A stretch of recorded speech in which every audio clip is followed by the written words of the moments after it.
All right, that's it. We need to shut down social media. We need to take away social media completely. It needs to go away. You need to pass a test in order to be a content creator on YouTube and TikTok and Instagram. We've got to take away the right of ignorant ass uneducated people from being able to pontificate on mass networks, because they're appealing to the lowest masses. And we know they're appealing to the lowest masses because we know in America, at least, and I'm sorry, I haven't ever actually had a chance to people from being able to, I haven't had a chance to dig into European literacy standards, which I know are better than America's. Okay. I know outright Europe gives a shit about their schooling, but what we have right now is we have a major problem that people, they read like 2 words and they think that they're fucking experts on a topic, and you get into these arguments. One was last night, somebody told me an M4 is an AR-15. No, an M4 is not an AR-15. An M4 is a military revision of the M16, and the M16 isn't an AR-15. The M16 is a military equivalent of the AR-15 weapon platform. Most notably, the most significant difference is, good morning, the M16, when compared to the AR-15, they both have 20-inch barrels. Although the AR-15 is a modifiable barrel length weapon system, but the M16 has a 20-inch barrel, but it has selectable rate of fire. And AR-15 is a civilian weapon that only has single rate of fire. The M4, you can make the argument that the M4 is just a variation on the AR-15, and that argument would be completely valid. Not how the military got there, but if you want to make that argument, fine, it's 6 of one, half dozen of the other. But the M4 has a 14.5-inch barrel for 95% of the M4s in the DoD stock. Special operations groups can have variable barrel lengths depending on what they want, what their mission needs are. And then somebody then went on to say, well, the way Colt describes them, look, I don't give a fuck how Colt describes their weapons. I give a shit how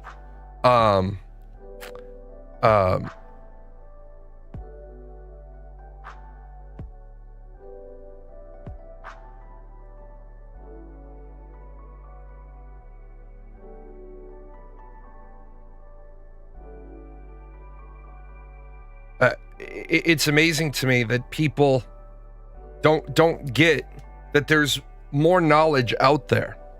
You've been saying for 10 years social media is the major of what's wrong with the world. Right, exactly. Like everybody knows my Second Amendment opinion is that I believe that the Supreme Court has ruled that individuals can have guns independent of the well-regulated militias. But when you make a bullshit argument and all you say is the right of the people, the Second Amendment was not written for the right of the people to have guns. The Second Amendment was written for the states to have well-regulated militias, and therefore, because the states needed to have well-regulated militias, the people's right to bear arms could not be infringed. In fact, what people fail to realize and remember is that the states were required by law, by the Militia Act of 1792. The states weren't even allowed to say, we won't give our militia to the federal government. The Militia Act of 1792 allows the president to temporarily take control of the state militias in times of crisis. This was later expanded in 1795, permanently allowing the president to call out the militia. So you you were given a charge, the states were given a requirement that they had to maintain their militias. What kills me about people is they don't want to read any of their own history. Be it enacted by the Senate and House of Representatives of the United States of America in Congress assembled, that each and every free, able-bodied white male citizen of the respective states, resident therein, or who is or shall be of the age of 18 years and under the age of 45 years, shall severally and respectively be enrolled in the militia by the captain or commanding officer of the company within whose bounds such citizen shall reside, and that within 12 months after passing of this act, and it shall be at all time hereafter be the duty of every such captain or commanding officer of a company to enroll every such citizen as foresaid, and also those who shall from time to time arrive at the age of 18 shall come to reside within his bounds, and shall without delay notify such citizen of the said enrollment. Every citizen so enrolled and notified shall, within 6 months thereafter, provide himself with a good musket or firelock, a sufficient bayonet and belt, 2 spare flints, and a knapsack, a pouch with a box therein, contain not less than 24 cartridges, suited to the bore of his musket or firelock, each cartridge to contain a proper quantity of powder and ball, or with a good rifle, knapsack, shot pouch, and powder horn, 20 balls suited to the bore of his rifle, and a quarter pound of powder, and shall appear so armed, accounted, and provided when called out to exercise or into service, except that when called out on company days to exercise only, he may appear without a knapsack. Look, motherfuckers, it's these motherfucking Second Amendment people who don't want to look at the history of the Second Amendment can shut all the way the fuck up. Because I'm not trying to take your guns. I'm trying to tell you, you don't even know the fucking history of the Second Amendment.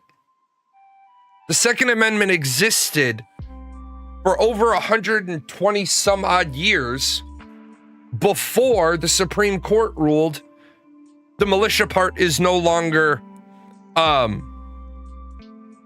prerequisite because the Militia Act no longer applies. Maybe if the fucking Militia Act had stayed around, we wouldn't have such a shit society, because then everybody would have a gun. Everybody would be drilled in the proper use of said gun. We would have weapon safety. And then people would be like, oh shit. I understand that guns cause lots of damage, and I'm not trying to take them away from anybody. I want more people to have guns. Why does Texas have less? If we cut out, because we have to cut out all the bullshit minutia immigration crime, let's cut that out for a second, because even Texans know they can't go around shooting the immigrants. If you had everybody in your neighborhood had a fucking gun and a riot was marching down your street, your whole neighborhood could get their guns together and they could go to the end of the street and say, hey, rioters, way wrong fucking neighborhood. How do I know that would work? Because a couple of years ago, during all those bullshit protests, there was a protest about 12 miles from here. And they got told to break up. And they posted, we're going to go to this small German farm town because they only have like 6 police officers. And then somebody posted, within several minutes, there were pickup trucks worth of people in town. The nice part about having a German farm town is that we have thousands of acres of farmland in 2 roads. So guys jumped into pickup trucks and said, don't come around here. Don't bring that bullshit to our small town. And what'd they do? They saw on social media, oh fuck, there's a bunch of fucking redneck German white boys with guns. My town has more guns than people. Just resonate that for my town has more registered guns than registered voters. My town has more registered guns than registered voters and students combined. We're a town of just under 10,000 people, and there's something like 27,000 guns registered here. Because people have their shotgun, they got their long rifle, they got their pistol for while they're out hunting. People shoot. We got hundreds of deer in the woods. We've got nuisance birds. So yeah, fuck off. Let me roll through some of these good comments here. Honestly, if y'all had well-regulated militia and properly trained people in the use of firearms, there would likely be far less gun violence in the USA. Yes, abso-fucking-lutely there would. Absolutely. The Second Amendment was a means to an end, the end being a trained, armed, and therefore safe nation. The Second Amendment was not a means to that end, though. Remember, and this is where I'm sorry, but dumbass fucking people, not you, because you got like the 30,000 foot view, and you're right on that one. Remember, the states having their own militias was a concession because we were leaving the Articles of Confederation where every state was sovereign, and we recognized that that system wasn't working. So we were transitioning from the I don't even know what the fucking appropriate, because the United States of America wasn't a good term then, because they weren't united, they were a confederacy. We've had a confederacy twice in American history. The Articles of Confederation, every state was sovereign. And so then there was a problem where they said, well, the small states are gonna have smaller militias. What if England attacks the small states? And they were like, well, everybody is bound to defend us. And they're like, yeah, but what size is your militia? You see where the problem was?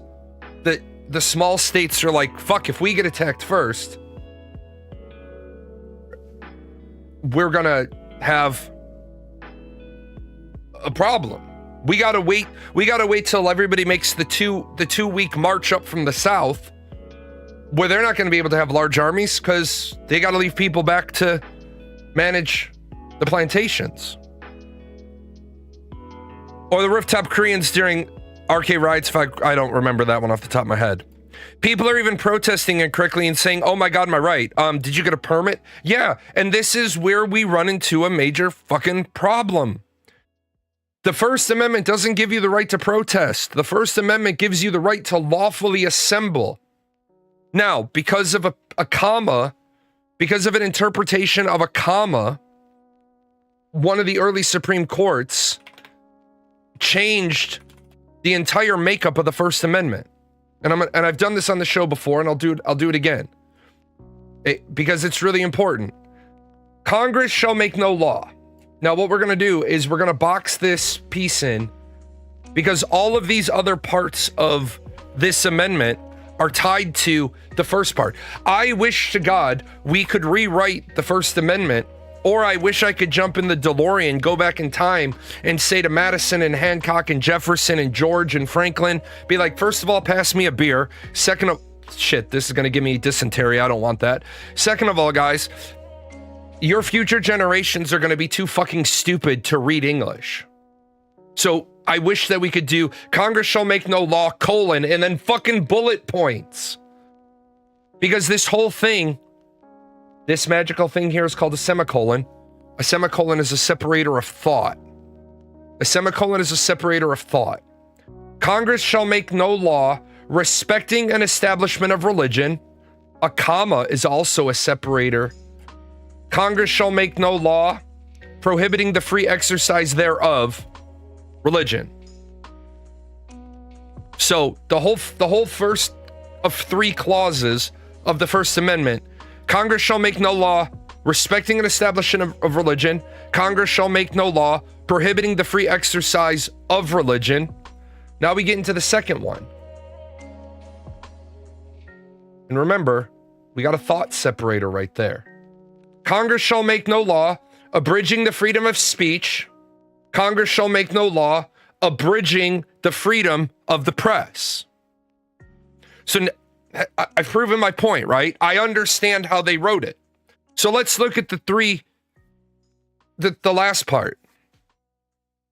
Or of the right of the people peaceably to assemble and to petition the government for a redress of grievances. Founding fathers, this comma, while grammatically correct, I understand why the Supreme Court ruled it this way, because of the right of the people peaceably to assemble, or Congress shall make no law abridging. See, this is where that semicolon took this abridging out. Abridging the right of the people to petition the government for a redress of grievances. The First Amendment is misunderstood not because of the intention, because of the fucking punctuation. You're supposed to peaceably assemble to petition the government for a redress of grievances. Now, I get it. You want to protest outside of a Planned Parenthood facility. That's fine. You want to be out there, you want to protest outside the Planned Parenthood. So you don't have the testicular fortitude or the spine or the big girl panties, whichever your sex and gender alignment is, to go and protest at the state capitol. You're going to instead protest outside of a Planned Parenthood. A Planned Parenthood which has, more job functions than simply facilitating abortions. So you want some girl who's pregnant and who's trying to find adoption assistance to have to walk through a crowd of angry people to get into the Planned Parenthood facility? Fuck you. There is no point to your protests there. I've gone and fucked with those protesters because I'm bored. I say, what are you doing out here? You're out here and you're harassing, scared, frightened, taking advantage of women. What are you doing? Well, if we stand out here, maybe they won't go in and get assistance. You're right. Maybe they'll go get a back alley fucking abortion and die. Protesting outside the Planned Parenthood isn't going to accomplish your goal. And what it really proves to me is you're both too weak and too fucking stupid to know where to go protest. You want to protest against people having guns. So you protest outside of a shooting range or a gun shop. Why? He's going to keep selling guns. And you're protesting against the guy who clearly believes in the use of violence. Why not go protest outside City Hall? Why not go protest outside Capitol Hill? Right?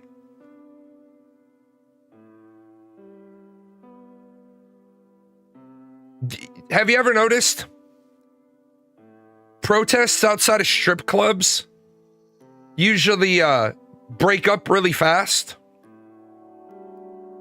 Because women come out and they're like, nah, you ain't gonna fuck with my profits today. They come out tits all hanging out, barely a pair of panties on, and they're out there and they're like, get the fuck out of here. We don't want to hear shit from you. So it's just like our society is fucking cooked. You want to talk about First Amendment rights, Second Amendment rights. If you knew the law, you wouldn't be saying the Second Amendment. You wouldn't be quoting back to the Second Amendment. You would fucking be quoting the Supreme Court ruling from, I believe, 2008, where the Supreme Court ruled the militia part of the Second Amendment is no longer applicable because it wasn't continuously applied. So therefore, the people can have firearms. And the Supreme Court doesn't rule that people should have firearms because they think it's a good fucking idea.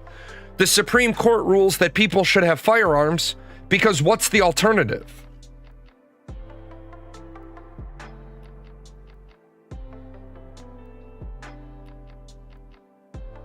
Next, you are absolutely right. City Hall and protests don't have the optics. There's also typically better security so they can't get away with the stuff they really want to do. Right. That right there is the fucking problem. There's no point in protesting at City Hall or at Capitol Hill or at your state capitol or outside the White House, because none of them fucking people care about you. But where we're losing the struggle here, where we're losing the fight, is all day, every day, foreigners want to jump all over American social media people because we say something, and it's like, look, man, did you even fucking ask what my political views are on your topic? Guy said yesterday, a woman said, why can't Iran have nuclear weapons? Great question, because they signed a treaty saying they wouldn't develop them. Period. Dot. Now, does that treaty authorize the United States to go and bomb Iran? It does not.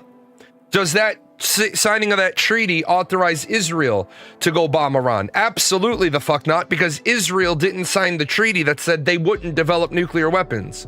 Israel, Pakistan, South Sudan, and there's always a fourth one that I forget.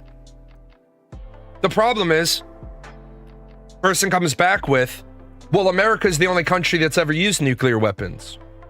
Sure. To defeat an enemy we were at war with, who had sucker punched us and attacked us without a declaration of war. And then their immediate responses, but you drop nuclear weapons on civilian populations. Yeah. And if you understand American rules of engagement, the laws of armed conflict in the UN, we acknowledge the U.S. military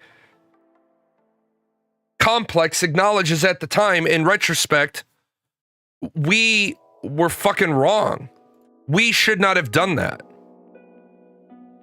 Something like that happened here after someone complained about a woman breastfeeding in a courtroom gallery. All the crazy hippies walked around for weeks with no shirts on. Yeah, it's cool, but they should. The First Amendment tells us to peaceably assemble at these places. Yes. And the big thing about the word that people don't get, because they don't understand 18th century, 17th and 18th century, well, 16th, 17th, and 18th century grammar, is this word right here does not mean without violence. And that's another problem. You have to know what the words meant in the era. The word peaceably meant in accordance with the law.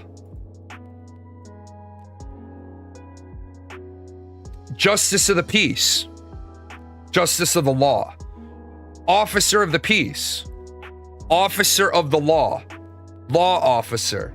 Law enforcement officer. That's the evolution of how it came about. Because we chose a word, and as the language evolves, like, if I could jump in the DeLorean, go back in time, or the TARDIS, or the hot tub time machine, I would say to Hamilton and Madison and Washington and Jefferson, be like, look, we need to rewrite some of these words. And they'll be like, why? These are words commonly understood. I'd be like, because your descendants are going to be real fucking dumb. Your descendants are going to be dumb as fuck. Whip out a fucking dictionary and be like, this is the dictionary from 2026. And they're going to be looking through the dictionary and they're going to be finding words. They're going to be like, that's not what that word means. I'm going to be like, I know. How can people talk about the law when they don't understand it? Shit, why do I have to argue with people about the law or the Bible? Those are the two things I argue about the most. The law or the Bible. With people that can't even read at the grade level to read the source material. Are you getting chased? Oh, are you chasing someone? Sorry, one of my cats has picked a fight with the whole colony. They only want us protesting so we don't assassinate to a state-style revolution. Yeah. Did I see Trump wanting to take us out of NATO? Okay, Donald Trump is a fucking toolbox. Let me just say this to all the MAGA people who might be about to click off. Give me 30 seconds. NATO has only one time in its entire history of existence invoked Article 5. And that was to defend the United States. That was to give the United States a credible mandate to go beat the living shit out of Afghanistan. The only time Article 5 has been invoked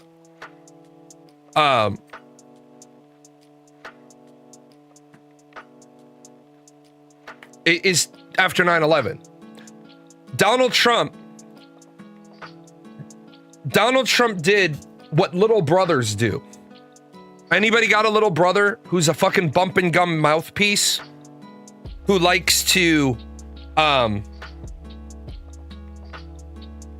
start fights and then look at you and be like, I could use a little help? I told my little brother, my little foster brother, I said, hey buddy, I'm over 18. I can't be jumping into fights that you start with your mouth. Said, so either join me in the gym when I lift in the morning and get stronger, or make your bottom lip touch your top lip, touch your teeth together, and shut the fuck up, because you ain't big enough to be talking this mad shit. And he got like mad, and I was like, dude, you can't run around talking shit. And then I hear you coming from 2 blocks away, so I step out of the house and a bunch of kids are chasing you. I'm gonna take a page out of my brother-in-law's book. I'm gonna lock the front door and you'll figure it out. You'll be all right. But Trump's playing 4D chess. Donald Trump has until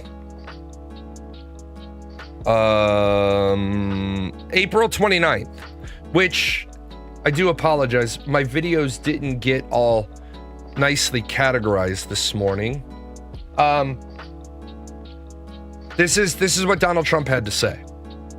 We'll be leaving very soon, and if France or some other country wants to get oil or gas, they'll go up through the Strait and Hormuz Strait. They'll go right up there and they'll be able to fend for themselves. I think it'll be very safe, actually, but we have nothing to do with that. What happens to the Strait, we're not going to have anything to do with, because these countries, China will go up and they'll fuel up their beautiful ships and they'll leave and they'll take care of themselves. There's no reason for us to do it. We hit them hard. We got rid of a lot of the radicalized lunatics along the Strait. You got rid of a lot of the radicalized lunatics across the Strait. You got rid of the more moderate Ayatollah. What I can tell you blatantly and outright, if I became president of the United States because my father was president, and you blew him up, you blew my wife up, you blew up my son, I fucking promise you, no matter how bad my father was, I'm going to be worse. Considering our intel is indicating that the new Ayatollah has been injured and possibly disfigured. Okay, you killed my wife, you killed my kid, you killed my dad. The clerics, the 88 clerics appoint me as the new supreme leader. I'm disfigured. You think I'm not going to launch a jihad against you everywhere I can for the rest of my life? You killed my son. You killed my wife. I'm not going to be worrying about beating you. Yeah, my name is Ingo Montoya. You killed my father. Prepare to die. I'm not going to worry about beating you because I just watched you dismantle what we've put together for 40 years, and our air defenses got swept away in one night. Now I'm looking at the next 9/11. I'm looking at bombing American subways. And by the way, folks, I'm not going to give you any details how to do it, but any ex-military member will tell you there are manuals available that tell you how to make improvised explosive devices. It's not fucking hard. Now, granted, the fact that the average American can't do math and can't do science and can't fucking read, the people that are more likely rather than less like there's a group of people that are more likely rather than less likely to go out there and be terrorists or freedom fighters or whatever the fuck you want to call yourselves. And chances are that standard deviation curve is also going to align pretty properly with the people that can't do the academics. So like educated people understand that the likelihood of toppling the American government with homegrown terrorist action is very small. But those are the people that you need to make the bombs, because those are the ones that can read. The ones over here that can't read are going to be the ones making bombs and blowing off fingers. If you start suddenly seeing people in and around your local community that need help opening a ketchup jar, it's probably because they read one of the manuals online that's wrong. But if they want something, but I would say that within 2 weeks, maybe 3, we're hitting them very hard. Last night we knocked out tremendous amounts of missile-making facilities. So you have 28 days. You have got to be done. Donald Trump has got to be out of Iran in 28 days, or Congress must declare war or pass an AUMF. Congress has to specifically, explicitly extend his war powers timeline. And an AUMF is an authorized use of military force. Before somebody asks. But here's the next problem with our government system. So say Donald Trump doesn't leave in 28 days.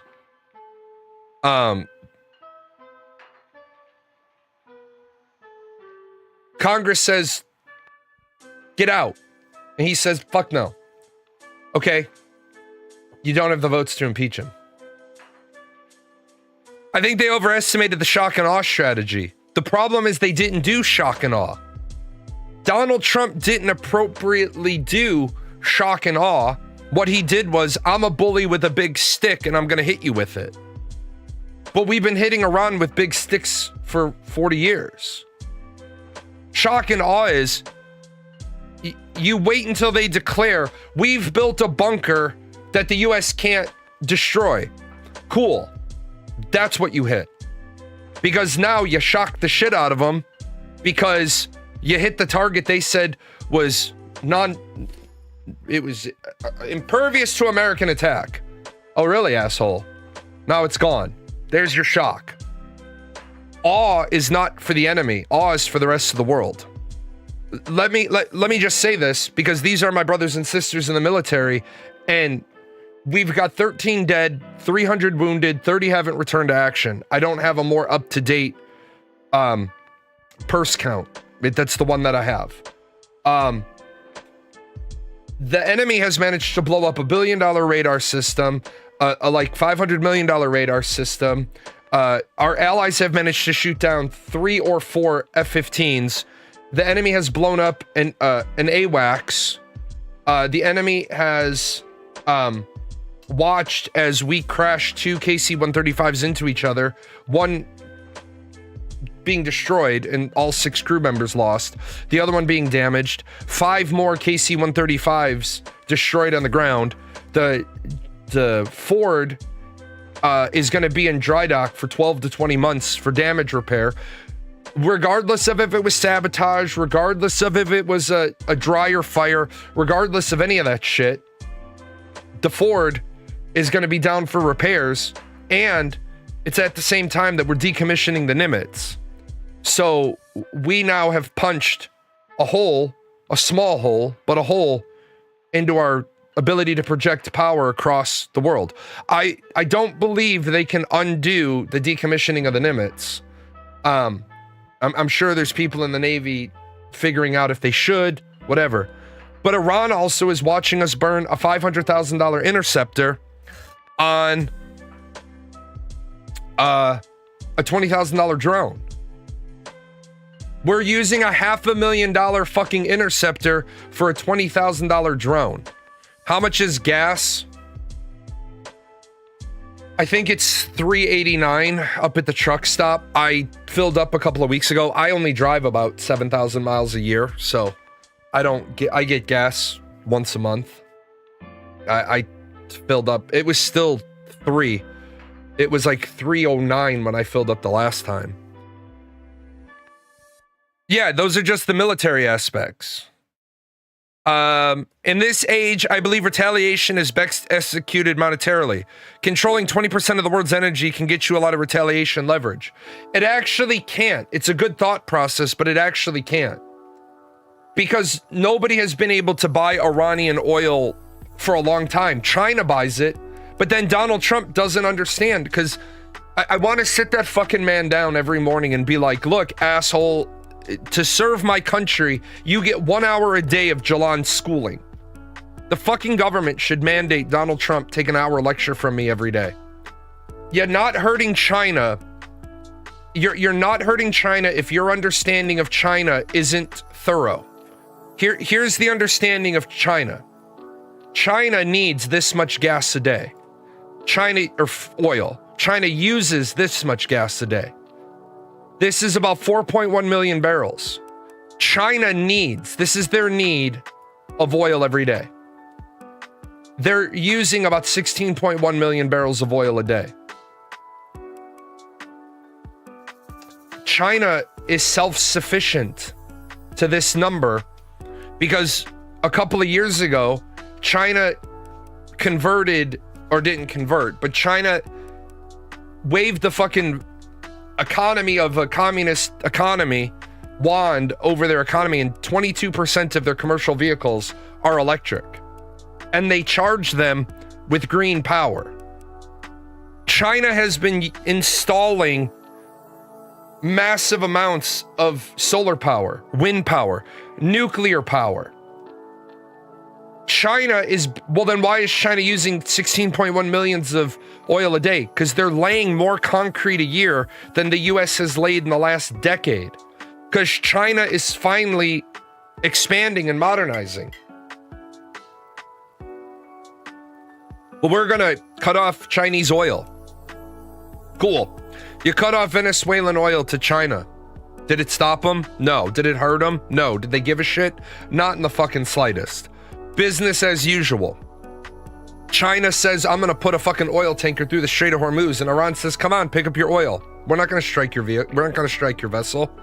And the United States doesn't have the fucking balls to attack a Chinese tanker. China's a nuclear nation.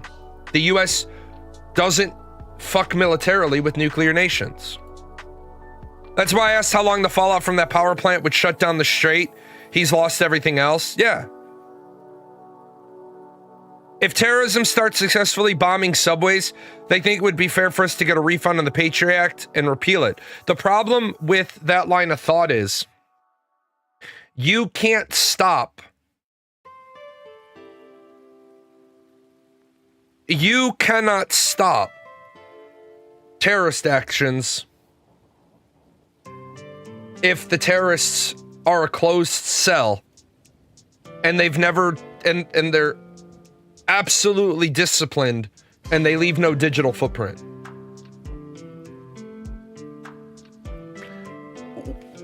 While I'm not knocking the accomplishments of Homeland Security, FBI, CIA, ATFE, I'm not knocking their accomplishments.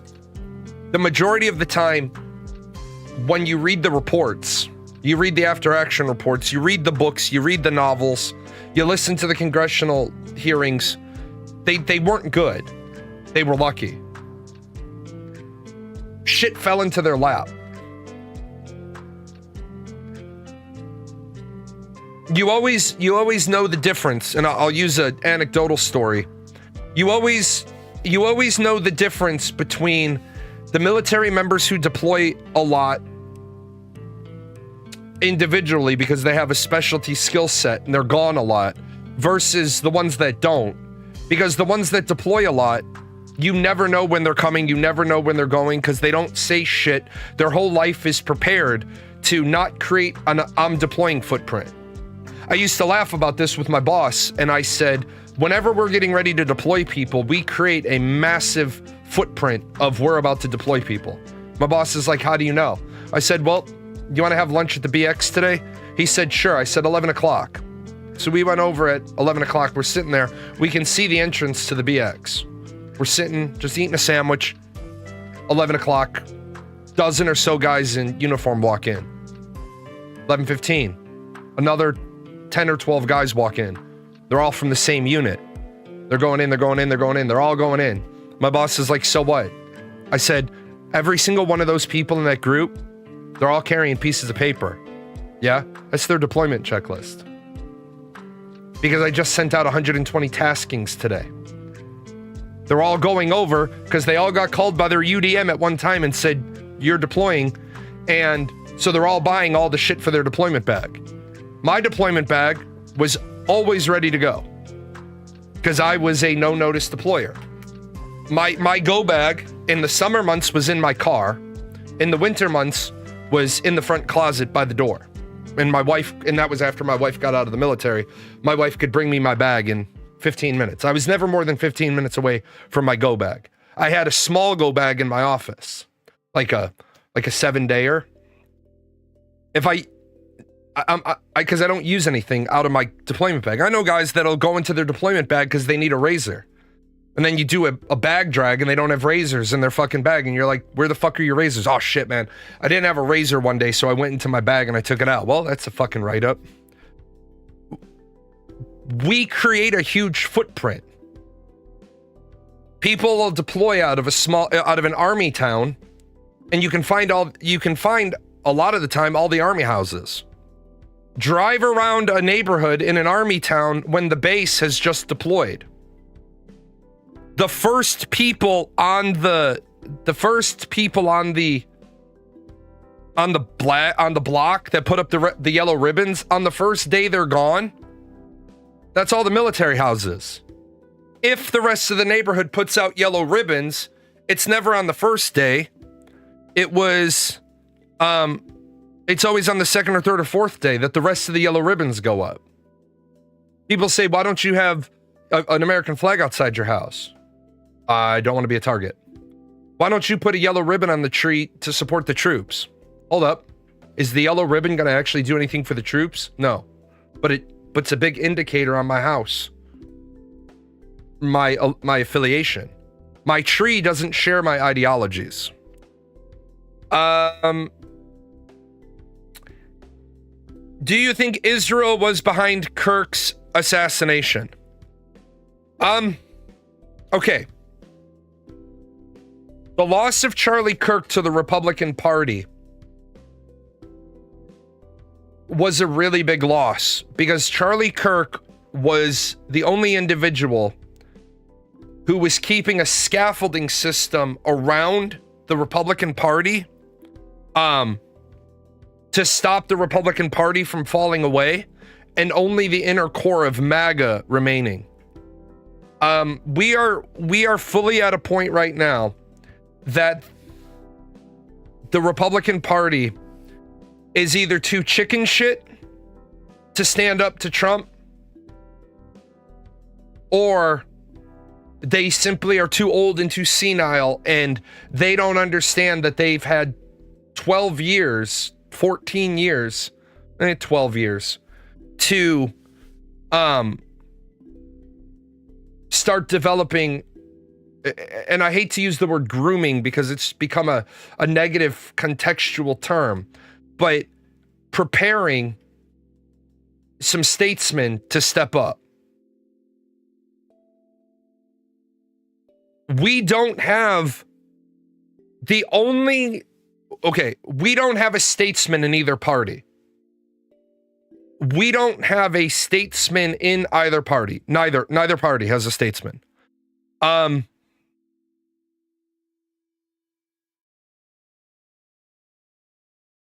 The Democrats have half of statesmen, and they need to partner them with another person in order to maybe come up with a viable presidential candidate.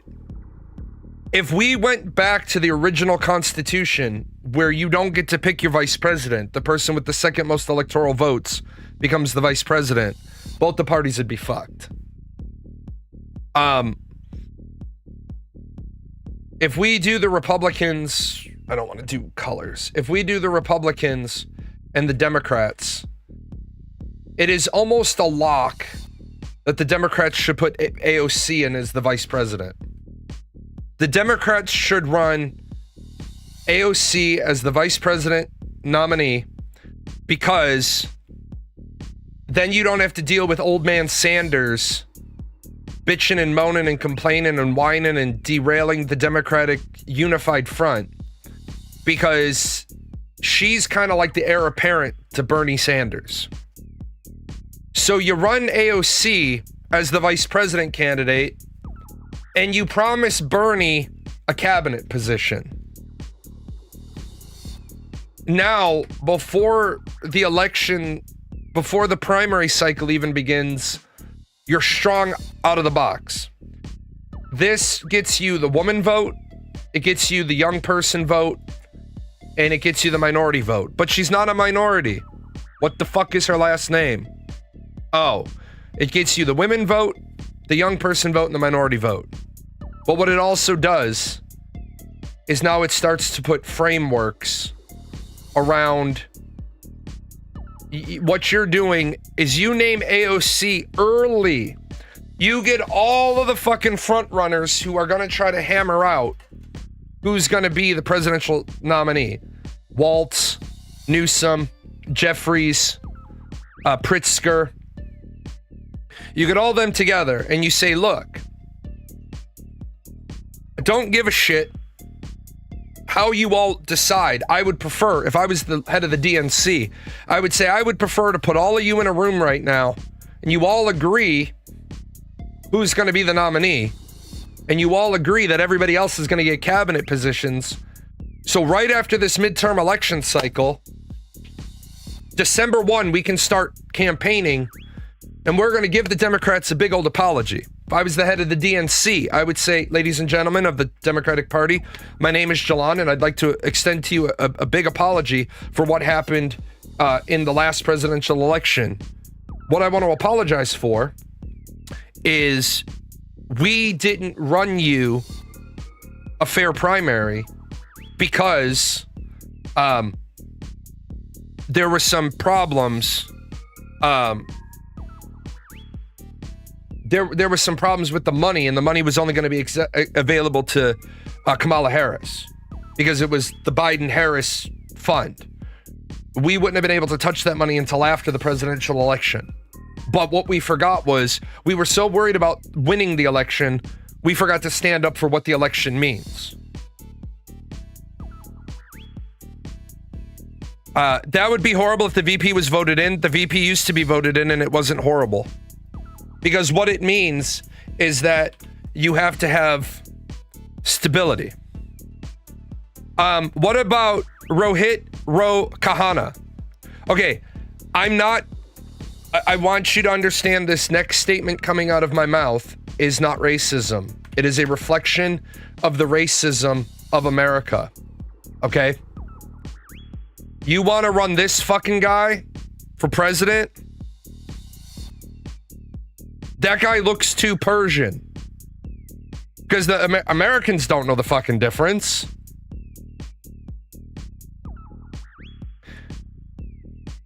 You want to run a Yale...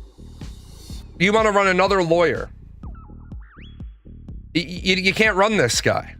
Because if you run this guy, what the fuck's he done? He doesn't have a political background. He doesn't have a public profile large enough. Who you run him for VP? If you run him for VP, you can't run AOC for president. He doesn't bring you anything.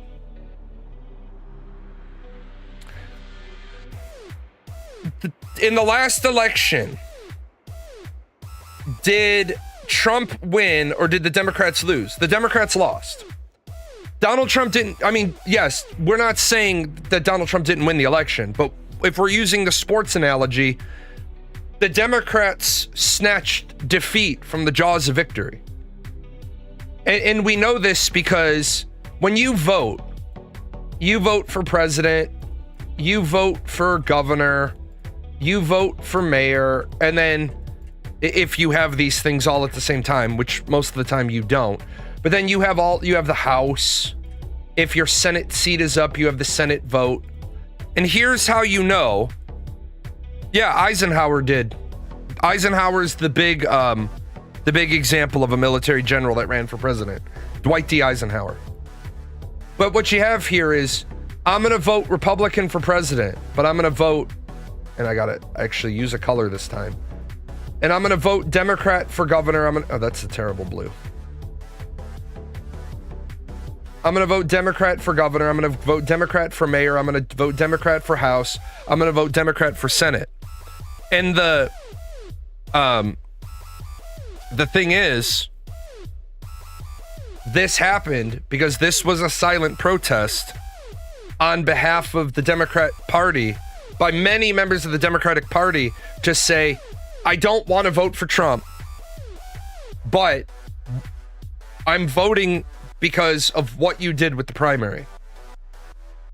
The fact that a Republican presidential candidate won the plurality of the popular vote lets you know you pissed off the Democratic Party.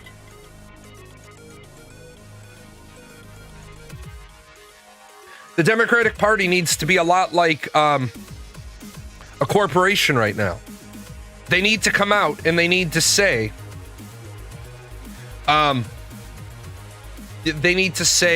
we screwed up in the last election. This is what we're doing. What you're going to have, my fear is the Democrats are going to have a long, drawn out primary, and they're not going to be smart enough to all agree. Like, if J.B. Pritzker, Gavin Newsom are the two front runners, which right now it looks like they will be, because they're both doing all the pre-presidential cycle things. J.B. Pritzker is a billionaire. He can afford to run a campaign. I think he's the heir to the Hyatt fortune. He can afford to run a presidential campaign. Gavin Newsom's from California, and although the Californians are starting to get pissed off at him, he'll probably be like, but when I get to the White House, I can fix it. If those two would both publicly state, we're going to run a clean campaign. We're not going to sling mud. We're just going to present different options. Imagine how strong the coming out would be. Just work with me here. If people could have a fucking sense of civic virtue. Each candidate is going to, you'll put Newsom here and Pritzker here. And each presidential candidate comes out and says, we've both agreed that whoever is the presidential candidate, AOC is going to be our vice presidential candidate. So now, you don't have to have AOC campaigning with either one of them. She can just go out and start campaigning to rally the woman, the young person, and the minority Democratic vote. So she's out there as the opening speaker at these Democratic debates, and she becomes the focal point, because what you're doing is you're priming her to be 8-year VP and then be the presidential candidate. That's what you're doing right now. Now, Newsom goes out and says, if I win the election, Pritzker is going to be my Secretary of State. Nah, he wouldn't be a good Secretary of State. He's going to be my Secretary of Treasury. And so Pritzker says, okay, if I win, then Newsom's going to be my Secretary of Transportation. Now look at what I've just done. As the Democratic National Convention, the head of the DNC. I've just pulled in the two likely candidates and said, look, fuckheads, we cannot afford a long drawn out debate. I would prefer if one of you two would leave this room and say, I concede to the other guy, but the other guy's going to make me secretary, whatever. If you don't want to do that, what you're going to do is you're just going to go and talk about your good ideas. And you're never going to mention Donald Trump, and you're never going to mention the Republican Party. You're simply going to say, these are my ideas. And then again, you give Bernie Sanders a cabinet position because he's been a completely ineffective fucking senator all these years. So give him a cabinet position, and that way put him out there with AOC before the debates and let him just pump up. Did you know Trump was going to win? I knew Donald Trump was going to win the election as soon as Kamala Harris got the nomination and she did not go through a released electors process where the first thing she did was walk into the DNC and say, I've heard what the people have said. I'm releasing all of the primaries that have already happened. In the first round, I want you to vote your conscience. If she had done that, and we had actually had, and I don't say we because I'm an independent, but if the Democrats had actually had a legitimate primary process, then I think Harris or whoever comes out of that as the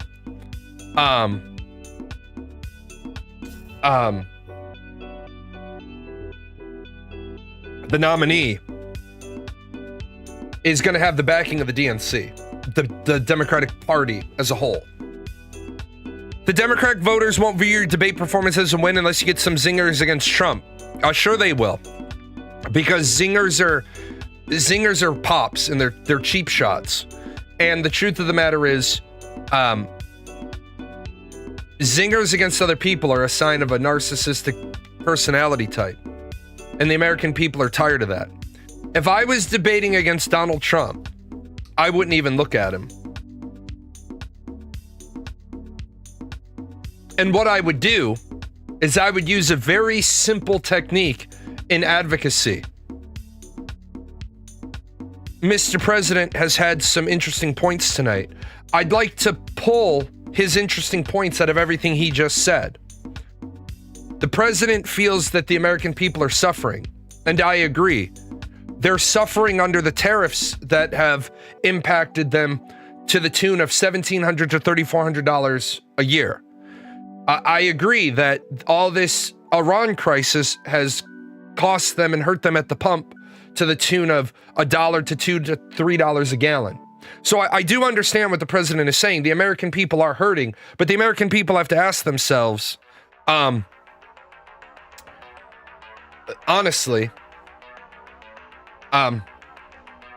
who's making the decisions? I want to reverse these decisions because I want to get prices down. Just give credit to the points and then remind them who's responsible for it. I do agree America needs to be treated fairly on the international stage. And we were being treated fairly. Because we are an importer of goods and an exporter of services, and services often don't reflect properly on the charts that we do for trade deficit, because services are when we send a person and we don't track when we send people. A company sends a human being on an airplane or a team of people on an airplane to London to do services. That's not going to reflect on an import-export chart because we didn't export the people as a product. We exported the people as we sent them on an airplane. A company sent them. It's not something we track that way. They might have had some internal polling saying Harris was going to lose the primary, and then they would have lost the hundreds of millions they had raised. If that money wasn't a factor, I think they would have ran a short notice primary. Well, you're right, but what they could have done, and you're right, their internal polling data probably reflected she wouldn't win at the convention. And they thought the money was going to make a difference. Kamala Harris was able to outraise Donald Trump 3-1. Do I think Shapiro as VP would have made a difference? Josh Shapiro, I'm assuming.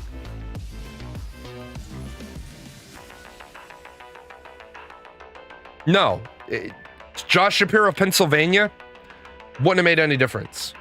You're not going to win an election. Okay, we're going to do some academic non-attribution here, non-retribution. You've got a Republican and you've got a Democrat. And you've got a white guy and a black girl. Okay? This country, the Democratic Party lost votes. The Democratic Party gained votes on that issue alone. And that's why we're fucking cooked. That's why we're cooked.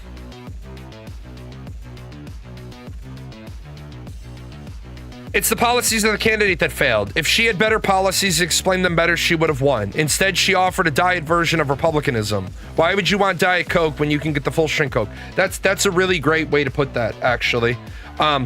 What Kamala Harris offered during the primary was her inability to improv speak. Kamala Harris got caught multiple times reading directly from a teleprompter. You'll notice sometimes when I have to read like a disclaimer, I read verbatim. If I'm reading a news story, I read verbatim. The rest of the time, I don't have the shit written down. I can do this show for 4, 5, 6, 7, 8, 9, 10 hours straight on almost any topic. Now, if like somebody brought up a rooftop thing and I'm like, man, no fucking idea. Now, if I read it in the back of the fucking gray matter, I might have been like, oh, I remember this, but I couldn't pull it out. Yeah, she didn't have, yeah, she gutted Biden's best quote too. Don't. You don't tell a country like Iran, don't. You tell Iran, this is what will happen if you do. But again, Donald Trump decided to fuck with Iran and single-handedly is crippling nations. So much so,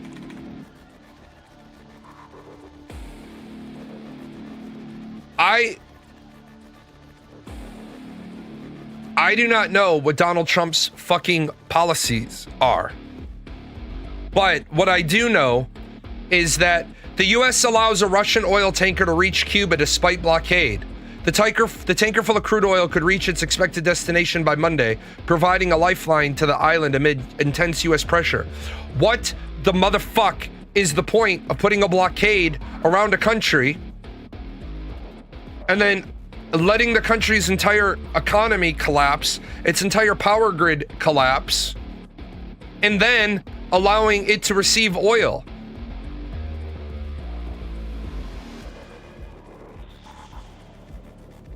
So that people are aware, when power-related material generators, power plants, when they run out of oil, when they run out of fuel, you can't always get them back online.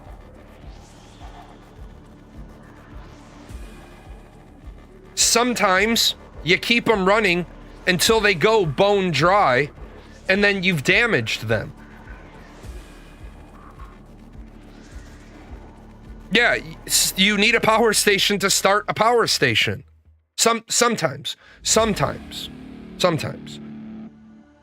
you just need a generator. You have a series of generators that you bring online, but there's still power stations. That's so, because I know somebody's going to say, oh, well, that's not true because you don't need a full power station. You just need a generator. Yeah, a generator is technically a power station, but Skeeters is right. You can't start power without power. That's why you have a battery. It's why your car is a fucking battery, so that the engine can draw power from the battery, and then the alternator starts running off the engine belt, and the alternator produces the rest of the power needed and recharges the battery. If you didn't have a battery, you can't start the fucking engine.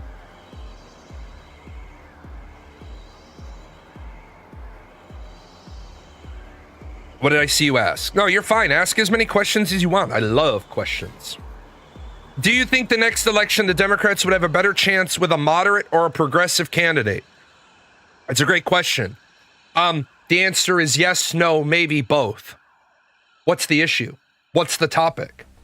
Because there's no such thing as a liberal. There's no such thing as a conservative. There's no such thing as a radical. What you have is you have a topic. And I steal the Carlos Mencia joke. I steal the Carlos Mencia joke, but the joke goes something like this. If we're talking about, am I a liberal or am I a conservative? Then the question becomes, which topic? If we're talking about 18-year-old girls, I'll do 20-year-old girls, because now that I have a 20-year-old, I'll do this. We're talking about 20-year-old girls. That's the topic. Am I a conservative or am I a liberal? If we're talking about my 20-year-old daughter, I'm a staunch fucking conservative. I want lemonade dates to the ice cream shop, supervised walks. You're at home by sundown. The boy gets a quick peck on the cheek, and if he looks too long, I take out his eyeballs. I want you wearing dresses like Mary Poppins. I want overalls with multiple buttons and clips, and I want little locks on them, like locking pins, right? Because you're talking about my daughter. I want no movie theaters. I want well-lit theater shows. Because we're talking about my daughter. We're talking about your daughter. Oh, I want your 20-year-old daughter to be as liberal as she wants. I want ass crack showing. I want the skimpiest, teeniest, tiniest pair of shorts, the smallest top that's available. You know, nightclubs, loud music. Why? Because we're not talking about my daughter. Now we're talking about your daughter. See what I'm saying? Carlos Mencia had it right. You're not a liberal or a conservative. You're a liberal or a conservative on a topic. So, number one, President Jalan running for president. I want to feed American children. I want there to be no American child who's hungry. 1 in 6 American children live in crippling poverty. How do we fix that? Because excuse me, President Jalan, you're talking about 1 in 6 American children. Are you referring to black children? No, I'm referring to children, you fucking racist. Because I don't care if they're white, black, brown, Asian, purple, Afghani, Persian, Chinese, any E's. They get fed. But they're here illegally. I still don't give a fuck if they're here illegally. The child gets fed. So that child doesn't grow up hating the United States. When I was in the United States with my mom and dad, I sat in a cell for 3 days and I didn't even get so much as a cheese sandwich. Yeah, because we just won the hearts and mind of that child. Oh, by the way, I'm an American. I'm an American, and they locked me in a cell with my mom and my dad as they were deporting my mom and my dad. And they didn't, yeah, so fuck America. Oh, shit, man. Hold on. That kid's gonna grow up and he's gonna say, cue it in 3, 2, 1, death to America. Fuck. And we wonder where he came from. If I tell you 1 in 6 American children, 1 in 6 children in America live in crippling poverty and they don't have enough to eat, and your next answer isn't, or your next statement isn't, how do we fix that? If your answer is anything but, we need slave reparations, I'm gonna say you're a horrible fucking human being. Because even if your suggestion had merit, the very fact that you brought it up while we're trying to solve this problem, this particular problem, makes you a deplorable human being. But if someone comes up to me and says, okay, now that you've told us how you're gonna solve child hunger, what's your stance on slave reparations? They don't need to be paid. Because there's no person alive today that was a slave. And there's no person that's alive today who directly made their fortune on slavery. Oh wait, there is. I want to deal with all the actual sex traffickers. I want to deal with the actual sex traffickers. Well, if you took black people were impoverished because they were in slavery, but there was never really anti-slavery. Right, I get that. I understand. We didn't do a very good job of fixing the problem. So what I want to do now is I want to fix the actual problem, but I'm not going to put $400,000 in your hand or $1 million in your hand. I'm going to look at the actual problem. I'm going to say East St. Louis, parts of Chicago, parts of Detroit, parts of Atlanta, parts of New York, right? Parts of California. They are crippling poverty. What we're going to do is we're going to go into those areas and we're no shit going to fix those areas. If you have a town that's nothing but abandoned and burned down buildings, eminent domain says we're taking those buildings and we're knocking them down because the very first thing we're going to do is we're going to make the neighborhood not look like a shithole. Well, you don't own that building. Eminent domain that shit. Because what's going to happen is we're just going to drive around and we're going to find all the buildings that look like total fucking garbage. And what we're going to say to the company is, you got two choices. Look, where are they? We're going to go along and we're going to find this building right here. And we're going to find the owner of this building. Because this building is in America. This isn't in some third world shithole. This is in America. And we're going to say to the owner of this building, directly what the fuck is going on here with this building. Because we know drugs are happening here. Rape is happening here. Prostitution is happening here. What we're going to do, we're going to knock this building down. We found out who owned it. You have 30 days to knock it down or completely start the renovations. Well, I can't afford that. Cool. Sign this. What is this? This is you're giving us back the land and the building and you get nothing for it. And we're going to knock it down. And then once it's knocked down, you can't build anything on it unless you talk to us, because whatever you build on it has to have either civic value or generate enough money that you can pay us back for knocking down the building, or you can just give us the land and now we'll do something with it. Easy peasy. How do we stop rape? How do we stop drugs? How do we stop gangs? You squeeze it out. You squeeze out. This building has had 28 police calls in the last 3 weeks. Guess what? I'm not naive, and I'm not saying that if we knock down that building, it will get rid of all 28 police calls. But they taught us in pre-law school that a crime motive means an opportunity. If I take away the place of opportunity, sure, maybe in the next 3 weeks, we have 14 calls. I'll take cutting it down by half at the cost of knocking down a building, wouldn't you? We knocked down a building and we cut drug calls and rape calls by half because now this big ass vacant building isn't there. I saw this shit. Let me see if I have it. I pulled down a lot of stuff last night, but I didn't have a chance to go through it all this morning. Shit, I don't have it. You seen these roving street gangs? I'm sorry, they're not street gangs. You seen these roving masses of kids in Chicago just being out past curfew, jumping on cars, damaging cars? And the mayor of Chicago is like, we need to engage with the parents because we need the parents' help. What? Just arrest the fucking kids. That's what happened. Why did Generation X learn to run from the cops? Because if we got caught, we got arrested, we got taken downtown, and guess what? Our parents would do? Fucking leave us there. They would fucking leave us there until the morning. You got arrested being out past curfew. Mr. and Mrs. Jalan, yep, this is Sergeant Smith down at the police department. We have your kid. He was out past curfew. We'll pick him up at 6. Okay. Or, yeah, if you got caught, you got hit with a 4D cell mag light, and they take your 6-pack and they tell you, get the fuck home. That was the other one. That was the other alternative.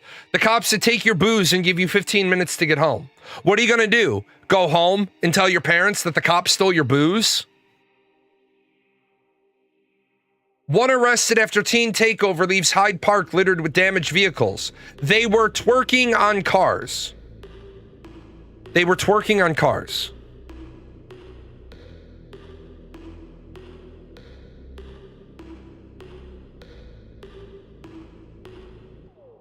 Twerking on cars. Let me see if the video is.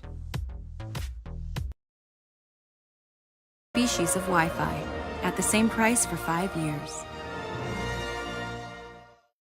And a teen takeover in Hyde Look at that Park shit. has neighbors cleaning up and some wondering why police didn't do more. Charlie Wojciechowski is in our newsroom this afternoon with a look at some of that damage left behind and reaction from the neighborhood today. Charlie. Well, Alex, this all happened between 8 and 10 o'clock last night, but residents tell me they saw signs of potential trouble earlier as large groups of teens began to gather after 4 o'clock around 53rd in Dorchester.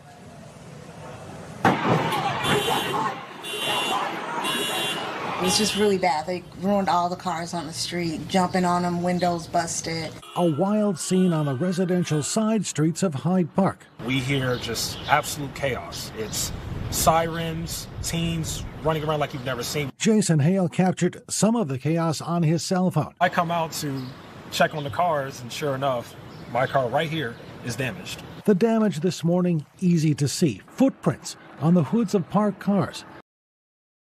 Okay, so what the fuck? And front ends wrinkled under the weight of teens dancing on top. Around 8 something last night, we heard a loud thunderous noise. It was not lightning.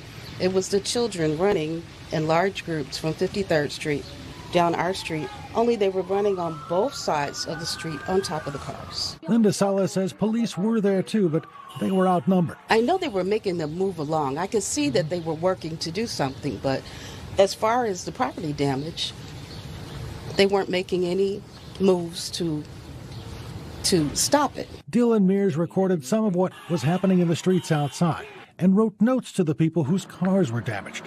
But Dylan says more needs to be done than just to arrest the kids responsible. I don't think that arresting kids is the solution to this problem. I think it's a lot more systemic.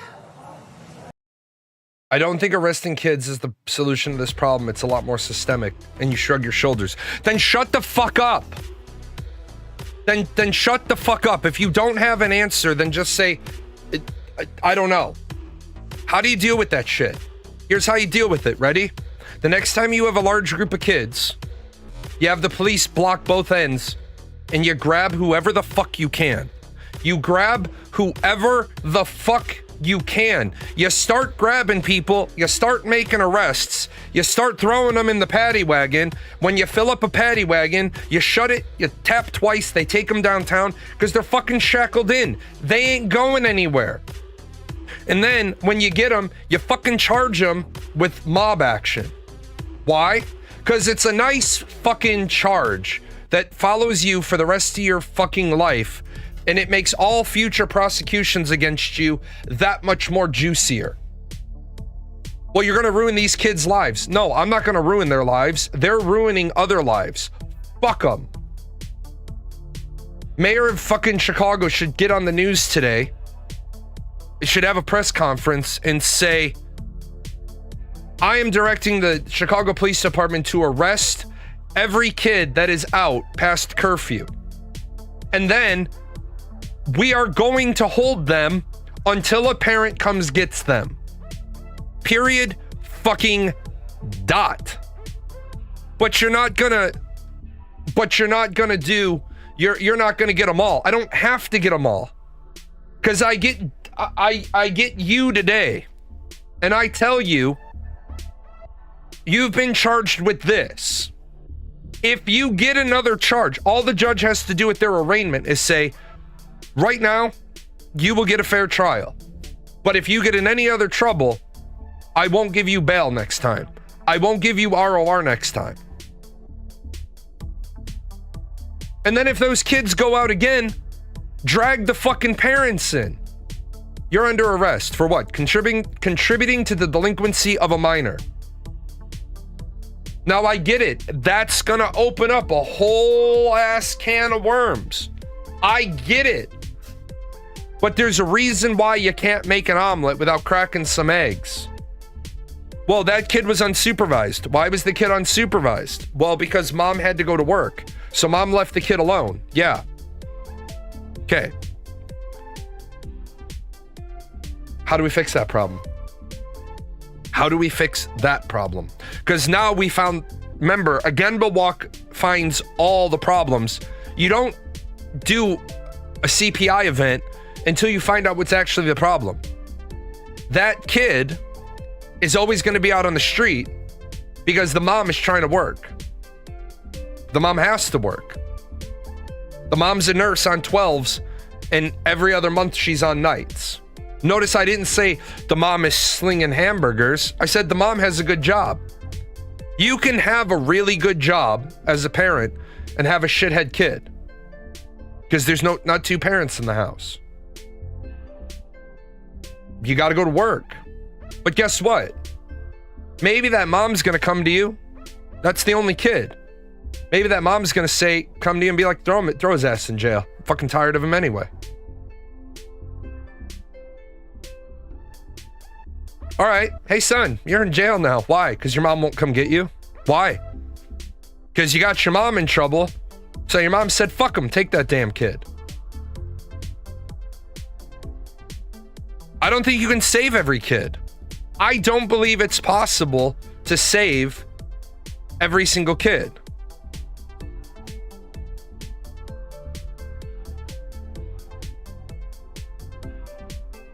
I think we've got to understand that there's a range of kids that are already unsavable.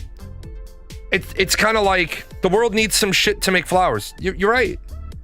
I have a friend, I've told you this, reminds me of the movie The Good Son. Hold on. Is that...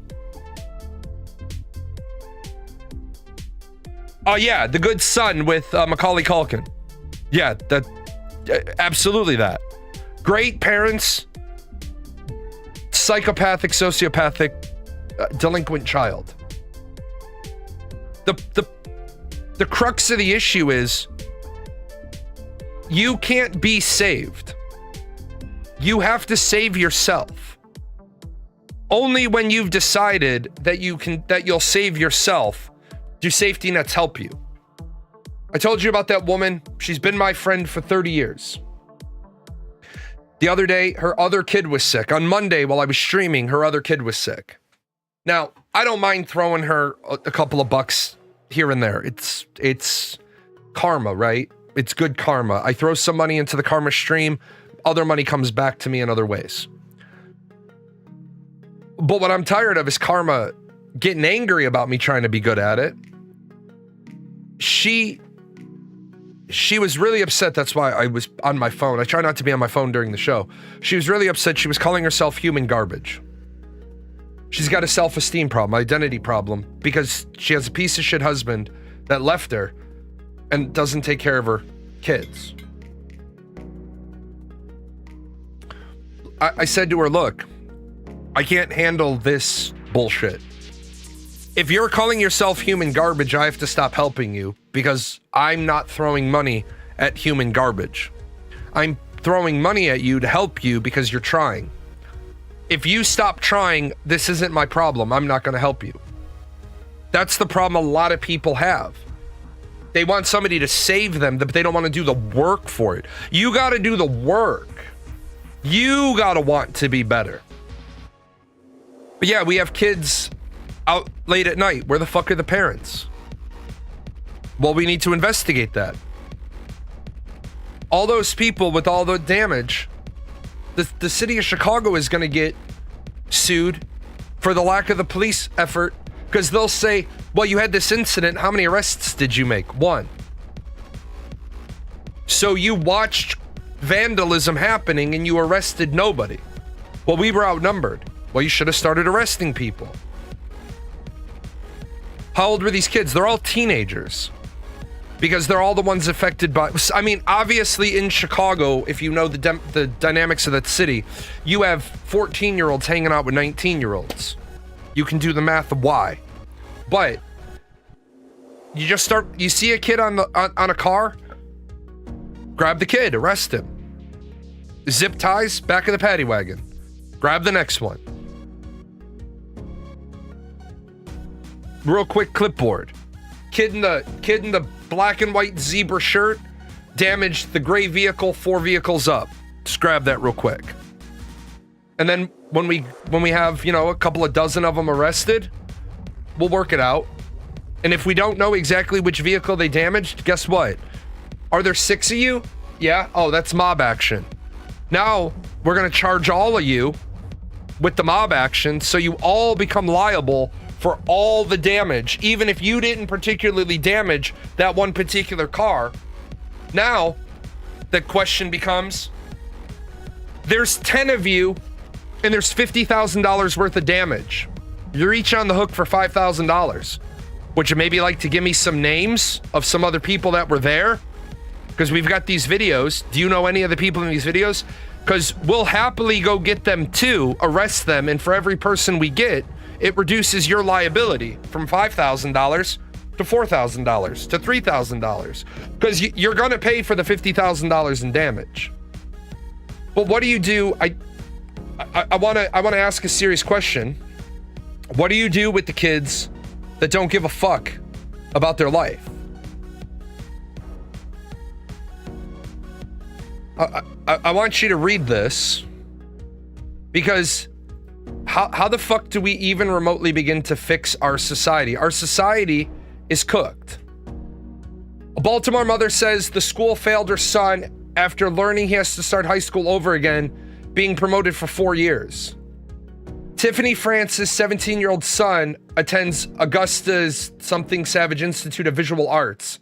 He earned a 0.13 GPA, passed 3 classes, and earned 2.5 credits. In February, months before graduation, the school told France the son was being moved back to 9th grade. He didn't fail, the school failed him. His class rank is 62 out of 120 students, meaning nearly half his class have a GPA of 0.13 or lower. He was, in 4 years, he failed 22 classes and was absent or late 272 times. Only one teacher requested a parent-teacher conference, and it never happened. No one told France her son was failing. That right there, that is a systemic issue. That is a failure of the system. But it is the school's fault. It is the school's fault. And I'm saying this as a former teacher. As a former teacher, this is the school's fault. Because schools have changed their entire dynamic because schools are tired of fighting. Your kid can't read, but your kid somehow gets promoted. I told all my students, day one, I'm a bit of an asshole as a teacher. I said, I am here in the morning. I am here 1 hour before the school day begins. I'm here 1 hour before the school day begins. I am here 30 minutes after the school day ends. As long as you get into my room before I've locked my door for the day, I will stay as long as I need to stay to help you. But I'm not doing the work for you. You come to my class. If you're passing my class, it's the school's fault him failing.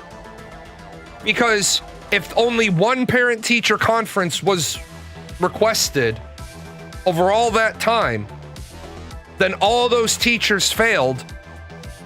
Because at the very minimum, those teachers should have reached out to the mom and said, your kid has missed my class 10 times. It's the school's fault because at 10 absences, you should be dropped from your classes. If you have an F average, you should not go from freshman year to sophomore year just because you went all of 9th grade. If high school is going to be college prep, does anybody know what differentiates you between a freshman and a sophomore in college? Because there is a very, very specific designator for when you are no longer considered a freshman in college and you're considered a sophomore. And the punchline isn't that you attended for a year. Does anybody actually know what the designator is that moves you from freshman to sophomore, sophomore to junior, and junior to senior? Credit hours.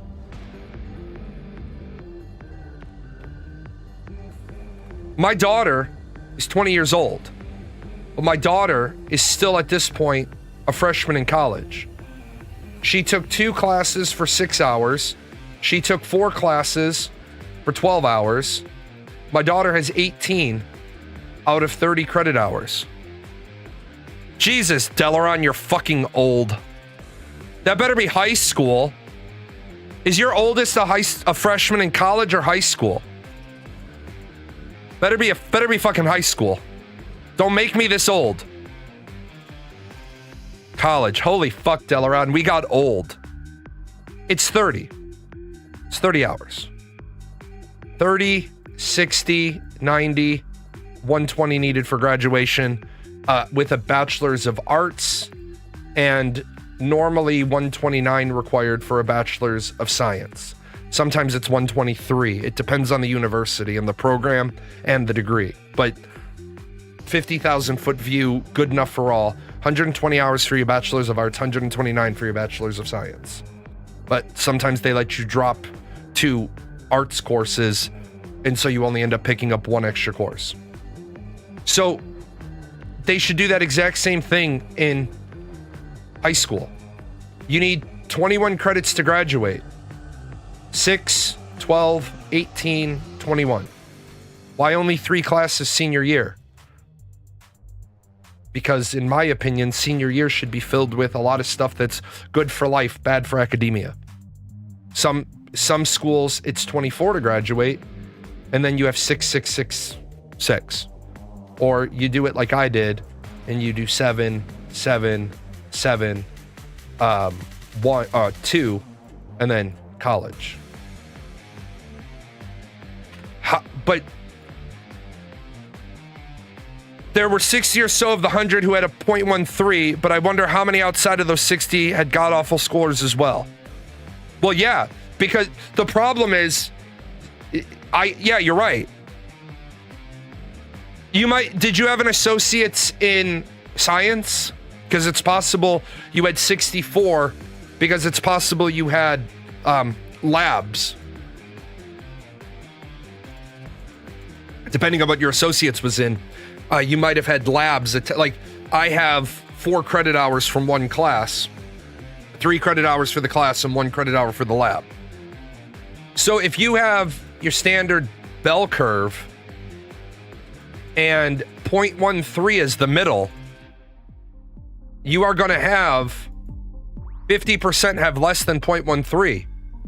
But the ones that have above a 0.13, you're not going to have everybody else with like a 2.5 or better. There's going to be a lot of them in here. But see, my concern is, when we look at this school is a fucking failure. Now, we're going to get racial for a minute. We're going to blow this shit up like The Godfather. A lot of the schools that these stories come out of are in black neighborhoods, predominantly black community, predominantly black student body, predominantly black faculty. Who's failing the black community? The white man failing the black community? Or the black people failing their own community because we lowered the fucking standard through DEI, and so now we have teachers who are afraid to pass a basic skills test teaching basic skills to kids? If we aren't willing to stop being fucking racists and actually talk about the problem, we're never going to fix the problem. The kids gave up, the parents gave up, then the teachers gave up. Yeah. Give you a story. In 7th grade, my whole class got in trouble. I don't believe in group punishments. It's this story right here that I don't believe in group punishments. 7th grade, my whole class got in trouble. We all had to have we all had to take a dictionary home, and we had, for the weekend, there were 3 words. We had to write out the definition of. It was like respect, discipline, and authority, I think, maybe, give or take. We had to write out the whole definition. And when I say the whole definition, I mean, at my school, it was a Catholic school, the requirement is to write out the whole definition. And those 3 words were about 3/4 of a page. My dad made me write out all 30. So I went in and I had like 15 sheets of paper. I could see my stack. And as kids were turning in their stuff, I see that some of them have only written the shortest part of the definition. Now, normally when that happens, you turn it in and the teacher would say, this is unacceptable, redo it in times 2. This is unacceptable, redo it. Well, he turned it in. He didn't say anything to anybody. And I grappled with this and I was like, nah, this ain't gonna work. So at lunchtime, I stayed back because it wasn't his turn to walk us down to lunch. I said, excuse me, sir, can I ask a question? And he said, what? I said, normally when people don't do the work appropriately, you kick it back to them right away. I'd like to know why I wrote the whole definition for all of those words like we're supposed to, and I didn't even do anything to get punished. Yet the kids that did the worst of the actions and got us punished wrote only the beginning. He's like, well, I'm not going to make them redo it. And I looked at him, it was a 12-year-old boy, and I said, then I am never doing a group punishment again. And I turned around, I went to lunch. A couple of weeks later, we got another group punishment. And I simply turned in, sir, the last time you gave us a group punishment, I wrote out all the definitions. I learned nothing from the lesson other that you're not going to enforce it. Therefore, I haven't done it. If this is a problem, please contact my father. This is his work number. Signed me. Showed it to my dad. My dad said, yep, works for me. I turned it in. Then I got shit for it. And he held it up. And he's like, so you're not going to do it? I said, nope, I'm not going to do it.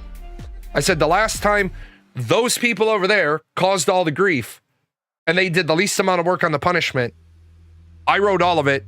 I think I have credit in the bank. I'm not doing it. And if this needs to be talked about further, we can do this in the principal's office with my father. Some bitch called my father. My dad was a don't bother me at work. The teacher was about 5'5" and a male. My dad's now he's about 6 foot, but he was about 6'3" at the time. He shrank. Old age. My dad walked in and the teacher's sitting. So when my dad walked in, the teacher stood up. My dad just looking down at him. My dad's like, what's the problem? And the principal, very nice lady named Sister Ann, she said, why don't we all sit? And my dad's like, I just drove for an hour. I think I'll stand. Well, your son didn't do the punishment. My dad's like, I'm aware. I'm also aware he wrote that letter. Are we done here? Because he's not doing group punishments anymore. What happened anyways that got you guys in trouble? There was just a group of kids that were shithead kids that were being loud, being rambunctious. They got warned a bunch of times. And then at lunchtime, they decided to throw food in the cafeteria.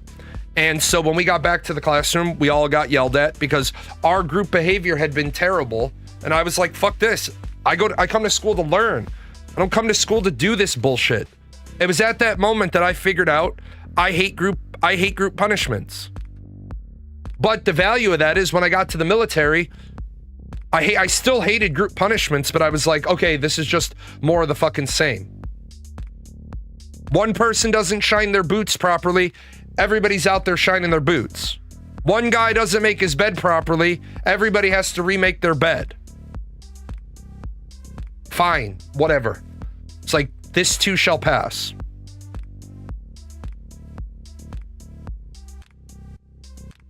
In many classes, it seems more like the teacher gave up or was incompetent, which led to the kids giving up. Yeah, that's the problem. When you cancel basic skills tests, and I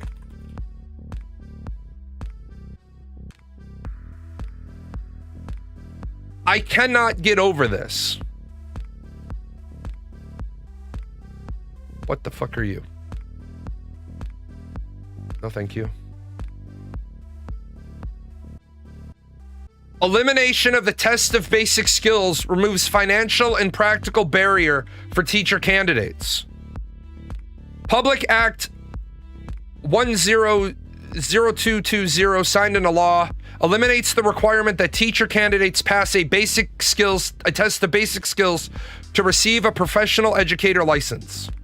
There were more than 1,400 unfilled positions in Illinois classrooms at the beginning of the year. The elimination of the test clears the path for any teacher candidate who has completed all other requirements to earn the PEL. The State Board of Education has identified 246 currently pending license applications that will be updated and either receive a license to be able to move forward with other remaining requirements. The new law allows approximately 1,300 teaching candidates to begin student teaching this fall. Hold on. Removes an unnecessary financial and practical barrier for teacher candidates, as admission to a teacher prep program already demonstrates the candidate possesses basic academic skills. Okay. So, what's the practical barrier if they've been admitted to a teacher prep program? Then why can't they prove that they have the prerequisite skills when we know 65% of Americans get a college degree, but 54% of Americans read at or below the 6th grade level? Our fucking statistics already tell us college graduates can't read at the college level.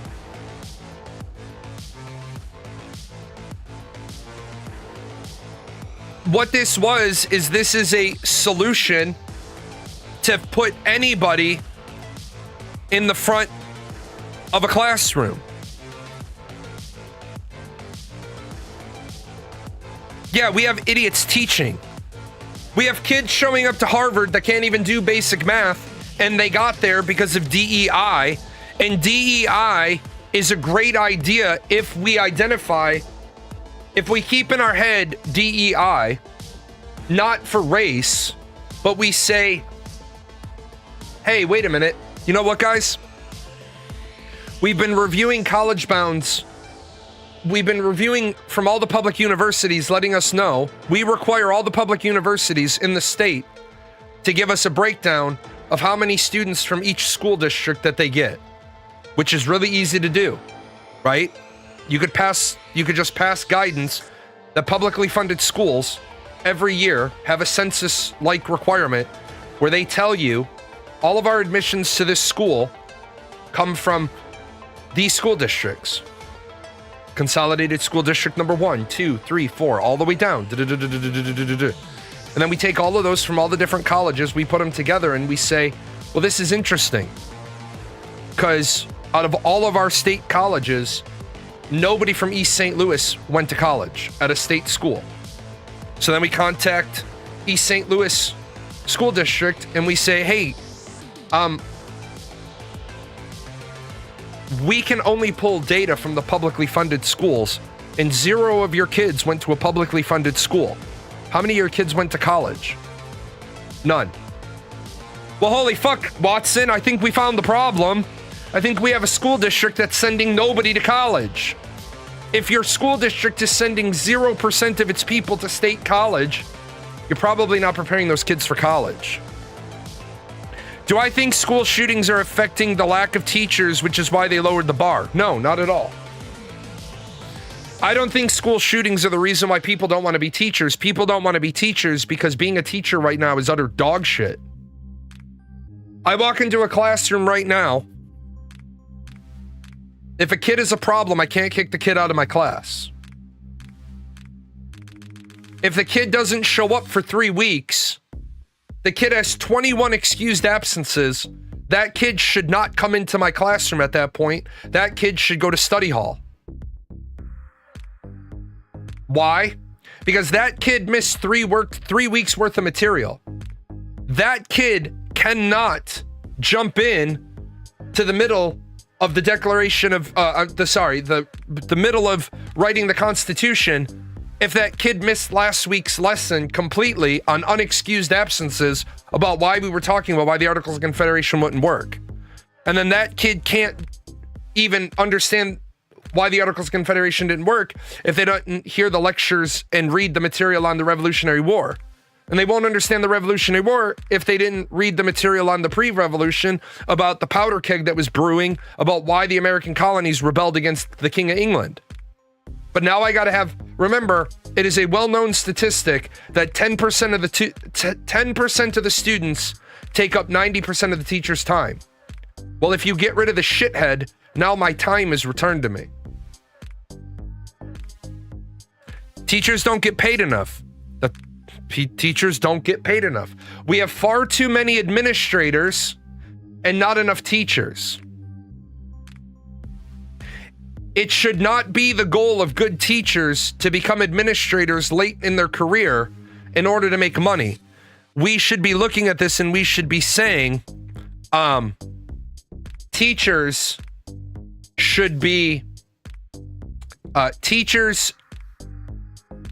good teachers should be paid to stay in the classroom, and bad teachers should be removed from the education system. What's the average class size right now? There is no standard average. It varies. What do I think is optimal? I think it's on the class. We have high schools that have up to 35 students. That is too many. Depending on the class, 18 for math and science is a appropriate number. 22 to 25 for most social studies classes. No, I don't know where the fuck that number came from, but that is not true. I don't know where you got that statistic. That's not true at all. So I need the link to that so I can source that. But no, our average is way higher than that. Trust me, man. I would have fucking loved to have had 21 kids in my elementary class. I would have been. It would have been fucking great. I don't know what study that is.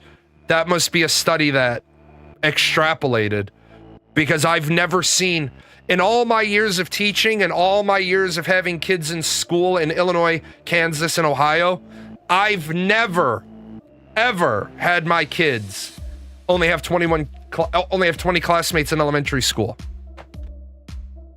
I think part of that problem is going to become, if they're not extrapolating out certain classes, like AP classes are hard fixed at their quantity. Like the AP class can't have 36 students in it. It's not allowed. So then they're like, oh, well, we have these classes with 20 and then we're going to average them out. Well, that's bullshit, because we're not talking about the kids that are in an AP class. They're more self-sufficient because they're taking college class. So yeah, if you have a link for that, I'd like to see what they sourced for that. At the same time, I think some of these classes that we want kids to take, oh yeah, because what they're doing with this is they're talking about self-contained classrooms, average size 19.1. Who the fuck has DC at 15.8? Well, that's dragging it down. Oh yeah, because what they've done is they haven't extrapolated out data that they should extrapolate from. Average class size in departmentalized instruction. What the fuck? California has 23, 26. Yeah. Florida, yeah, I gotta dig into this. I don't know where they're getting these numbers. It looks like they did an average of an average, which you don't do. real quickly looking at it, it looks like they're doing averages of averages. Oh yeah, and that's great. We just don't have data. Oh yeah, 1, 2, 3, 4, 5, 6, 7, 8, 9, 10, 11, 12, 13, 14, 15, 16, 17. 17 out of 50 states. For one section, you either don't have data or you have the data flagged. Yeah, that's not complete data. That's not complete data. It's not that we throw it out, but even if we take those numbers, 27 is still too many. 27 for high school is too many.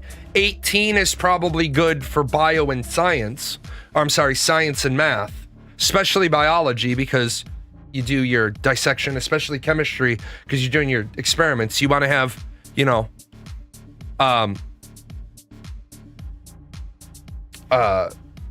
better supervision. Let me see if I can pull a real quick piece of data.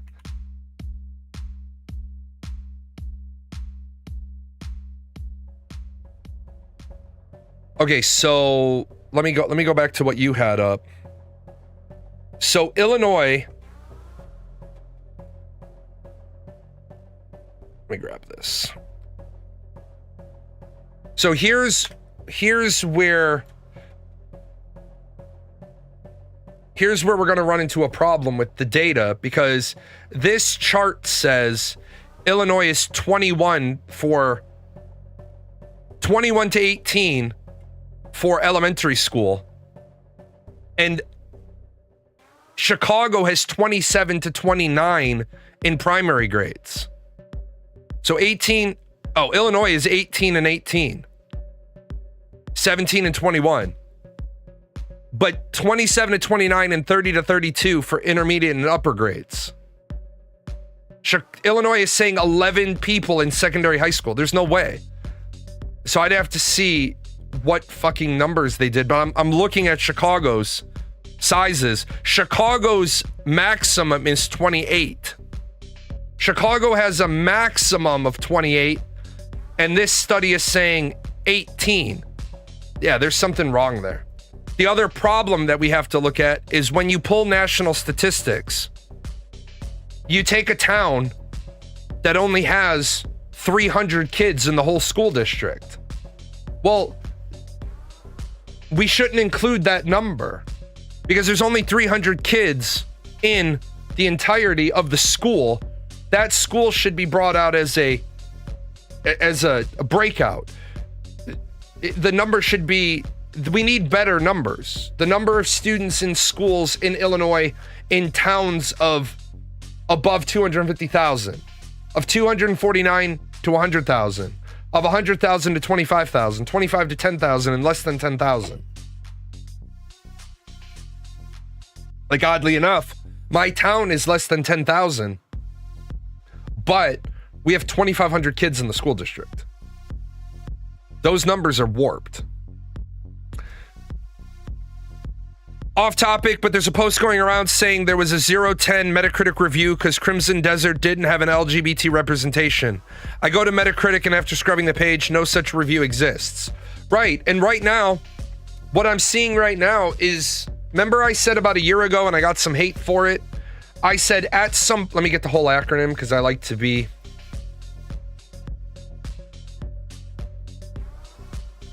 I like the whole full acronym.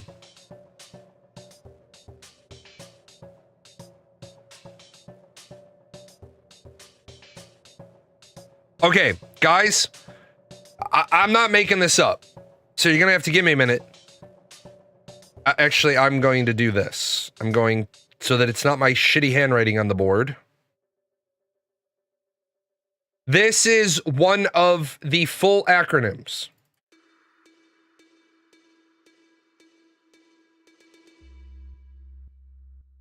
I'm not making this shit up. Lesbian, gay, bisexual, transgender, intersex, queer, questioning, curious, asexual, pansexual, genderqueer, non-binary, gender fluid, friends, family, flexual, neurotrosis, bigender, and aromantic. Aromantic. What the motherfuck? What what the motherfuck are we doing with this? Here's another one.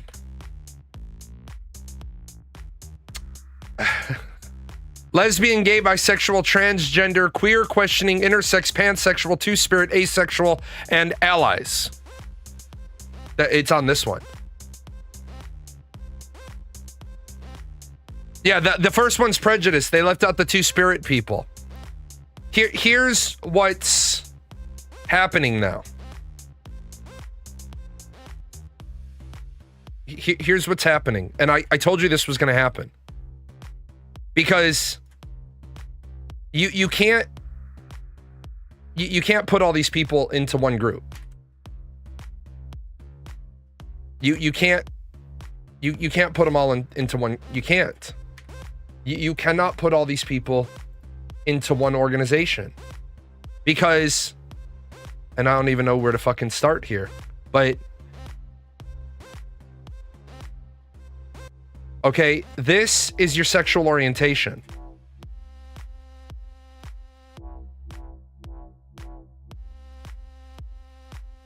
This one is your biology.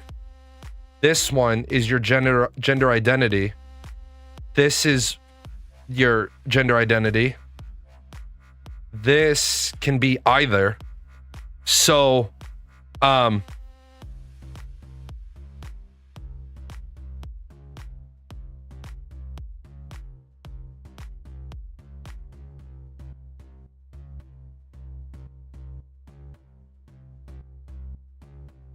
I can't watch that because it's not.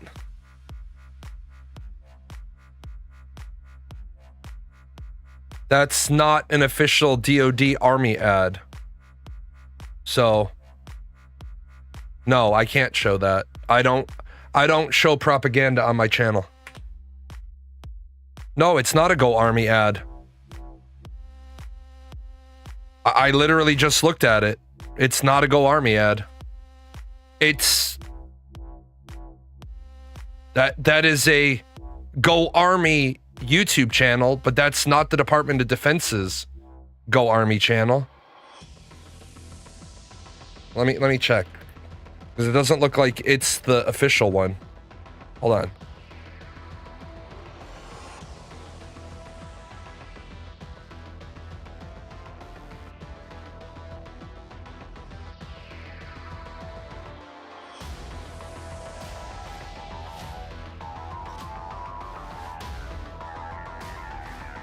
No, this is not that. Okay.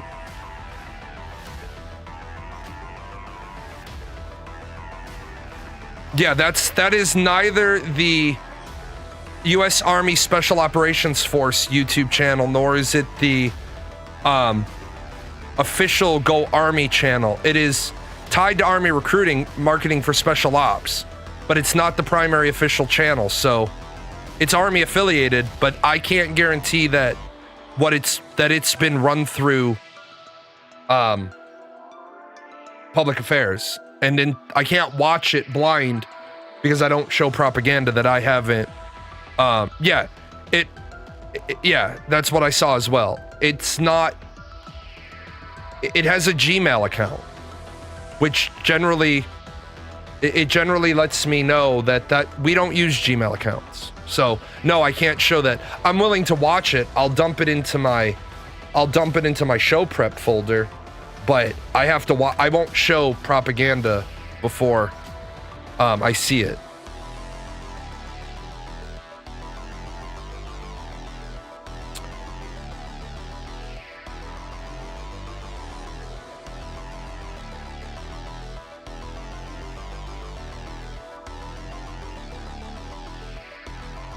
Yeah.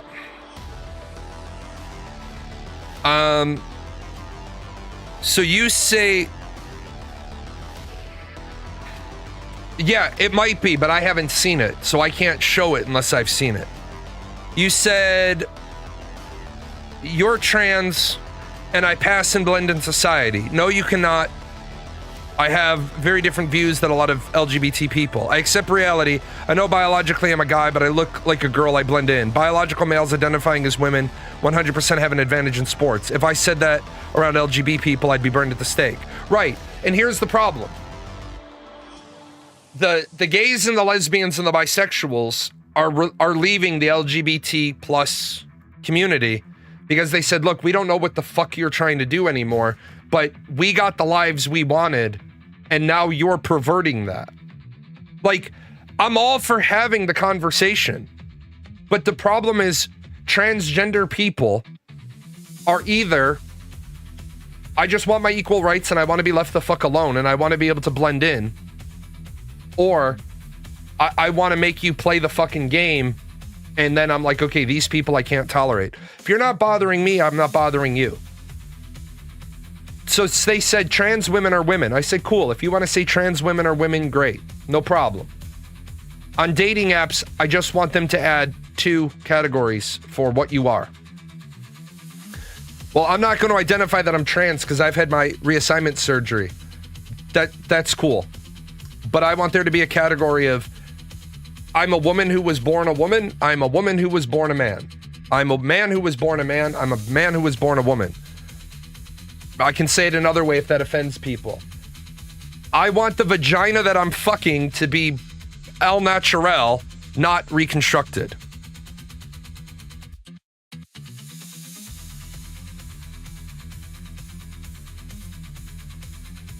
If I take home a Christina, I don't want to find out that she used to be a Christian. I think that's fair. And then they get all bent out of shape. Well, it doesn't matter. It's what I am now. But it matters to me. So why doesn't what matters to me matter? You want me to care about what matters to you, but you're just being bigoted. How am I being bigoted? My religion says I can't lay with men. You used to be a man. In my religion, God made you what you are. But God gave you free will to be what you want. Why don't my views count? And we've spent so much time creating a society that if you're white, you can't have an opinion. If you're male, you can't have an opinion. If you're Christian, you can't have an opinion. Fuck it. Why should I play this game then? It's like last night, I was having a conversation with a guy and I said, look, motherfucker, all you're doing is making it so like I condemn Israel. I think everybody who's been on my show for the last 2 years will say I condemn Israel. Anybody that's been on my show for the last 4 years will know I condemn Russia. And everybody who's been on my show for 4 weeks knows I condemn the United States and Israel for what they did to Iran. I condemn President Trump 90% of the time, maybe 85. And this guy's up my ass. And I'm like, you know what? If you're going to be up my ass about it, then what's going to happen is quite simple. Then I'm going to turn around and say, well, fuck it. Then fucking kill them all, let God sort them out, and then I don't have to hear about it anymore. And then when you say that to them, they're like, see, I knew deep down. No, motherfucker, you missed it the 3 or 4 or 5 times I said, look, talking to you is grating on my nerves. Because what the fuck do you want? Does anybody that watches my show truly believe that if I had the option to end this, I wouldn't end it? Yeah. I feel like Morgan Freeman quote about race also applies here. Just stop talking about it. I said that. I want to see if I can find the quote real quick, because I said it last night. And somebody said,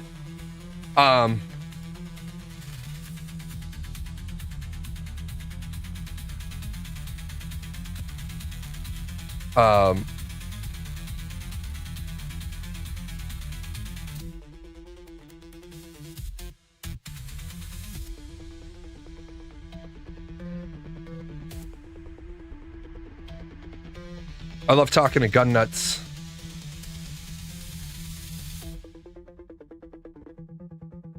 This person's on Twitter and they have a massive following. And they're one of the biggest racists I've ever met. One of the biggest racists I've ever seen on Twitter is this woman. She posts racist shit day in and day out. And you hate black history because you hate black people. It's not rocket science.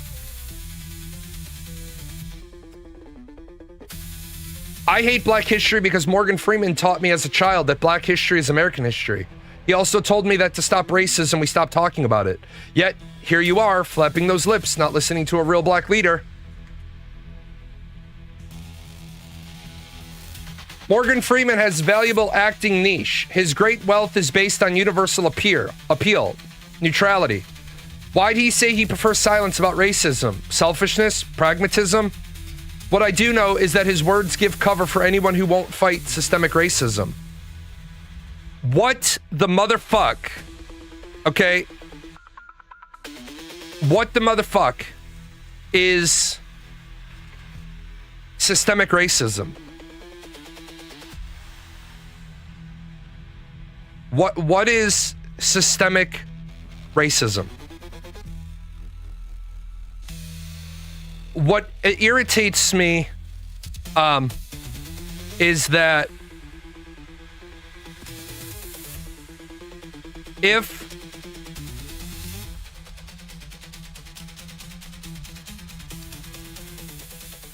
systemic racism was an actual thing, then what we wouldn't have is any examples. Oh, is that okay? So there you go. I'll grab that. I'll watch that, and once I see it, I'll include it in a future show. If somebody has officially said that is an actual ad. The problem with talking about systemic racism is that systemic racism would prevent Colin Powell from being chairman of the Joint Chiefs. Systemic racism would prevent Shaquille O'Neal from owning 1,500 different businesses. Systemic racism would prevent Michael Jordan from buying a professional basketball team. Systemic racism would prevent Barack Obama from becoming president. It's really easy for people to use simple words and phrases to try to talk about what's wrong. What's difficult for people is that personal accountability. People don't know what they're saying. They just buzzwords and they have no idea what they're talking about. Right. Systemic racism. Systemic racism doesn't exist. Poverty for the impoverished exists. Disproportionately, Black people are in poverty. Disproportionately, Black children are raised in single-family households. Numerically, there are more white people than there are Black people. Numerically, there are more poor white people than there are poor Black people. So, if we have a bunch of facts, why do we have to say disproportionately and numerically? Because then we actually give a shit about getting to the root cause of the problem. I want reparations. Great. So do I. Well, you're white. Yeah? And a lot of Irish people got off the boat. And then in order to get citizenship, they joined Lincoln's army. A lot of them had been here for a generation. And then they didn't have $300 to buy themselves out of the draft. So where's their reparations? Well, they weren't held in slavery. Oh, really? Have we not ever heard of indentured servitude? The literal, nearly the same as a slave, not treated as a chattel slave. Absolutely. Didn't have a right to beat them. Absolutely. But they also didn't get taken care of as well as chattel slaves did, because chattel slaves were property. Those buzzwords are specifically chosen and pushed by psyops for a long time, just like today in the long game of creating dependent Americans, removing all trade subjects from schools, mechanics, woodworking, cooking. You're right. They made up. I was Black, then used that made up label to discriminate against me. Race itself is a psyop. You're right. Do you know why race was created as a psyop? Because the answer is amazing. Jeffrey, some of it is organic. Some of it's organic because I watched it time and time again. I was at a school that had a trade program, and recommending certain kids to the trade program. Divide and conquer, they don't need to divide us. We divide ourselves. We happily divide ourselves.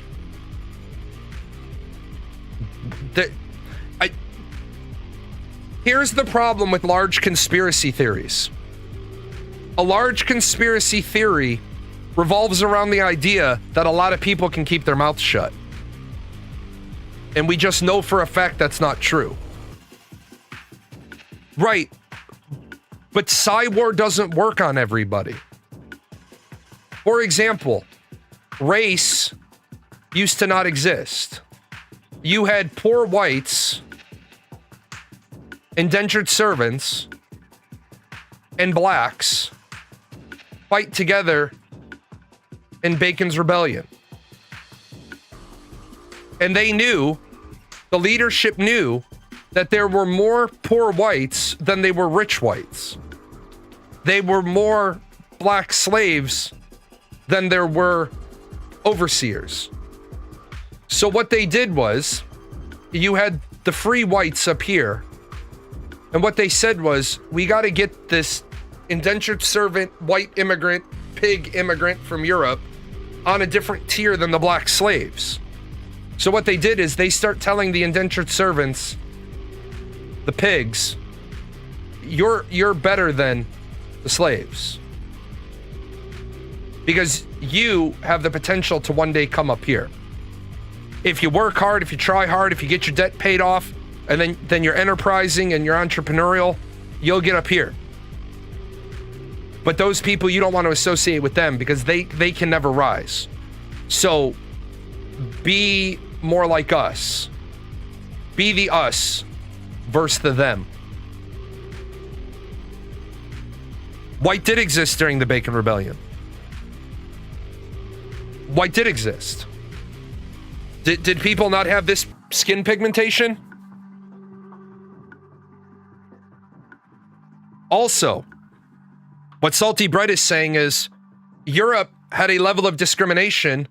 That's why throughout European history, you've got this phrase. The Polish, and then at different eras, the Portuguese, the Irish, the Italians, the Greeks, and the Serbians. And then it changes during certain eras. They had skin pigmentation, but the white race and black race wasn't a thing back then. Right. And after Bacon's Rebellion, like I said, the top level leadership said, we need to separate the pigs and the indentured servants off the same socioeconomic ladder rung as the slaves. So how do we do that? White and black.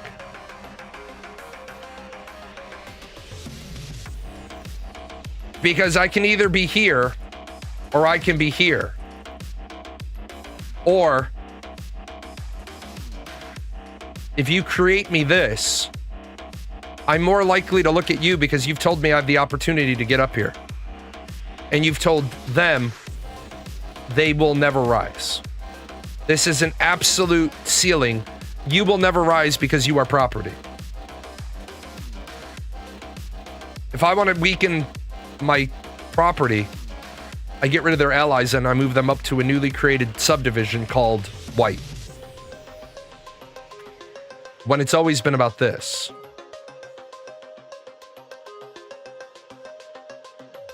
Until people want to stop all their other fucking inane bullshit and talk about this, never gonna change. Yeah, whiteness came about doing, well, right. Yes and no.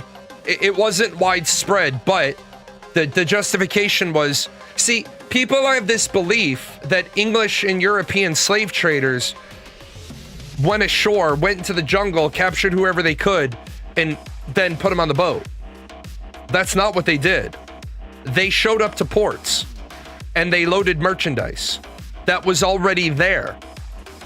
And I think this is a piece that, until people are willing to accept all of human history, we're going to struggle, because the Europeans did not, right? The Europeans did not land here, go all the way in here, and then bring slaves back out to the boat. The Europeans landed here, and the people that lived on the coast went in and brought slaves to the port. And they sold them for cotton and gunpowder and rum and sugar. Yeah, one tribe wins a war against the other tribe, and they bring the spoils of war to the coast.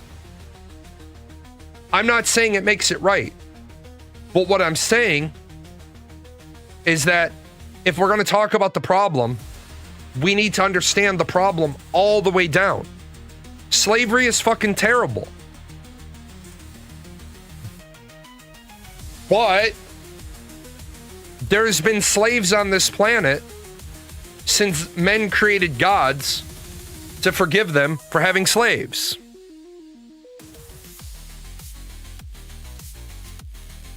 Well, the papal state during some periods of the triangle trade was against the slave trade, so Castile and Portugal had to get around it by classifying the slaves as less than human. Right, exactly.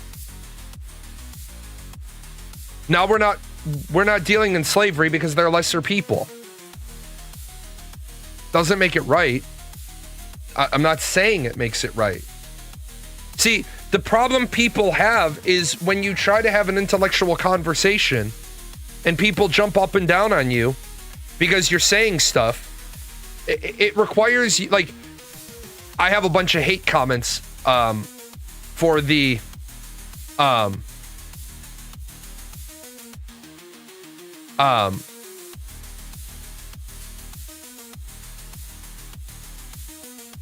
you have the people that are going on and on with this is all the person said. This is what the person said. The Second Amendment clearly states shall not be infringed. Every single gun law in the U.S. is unconstitutional. And what I said was, it also clearly states a well-regulated militia, but here we are. And then what we get is, these are the great people that respond. How do you retards still try this argument? The right of the people, not the militia. Okay.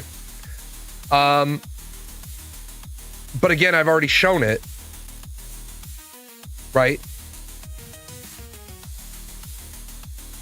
What I've already shown is, what the amendment says is a well-regulated militia being necessary to the security of a free state, the right of the people to keep and bear arms shall not be infringed.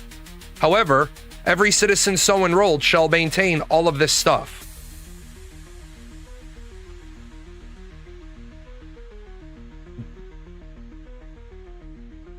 It wasn't until 2008, I believe it was 2008, that the Supreme Court said, we're no longer considering the well-regulated militia part.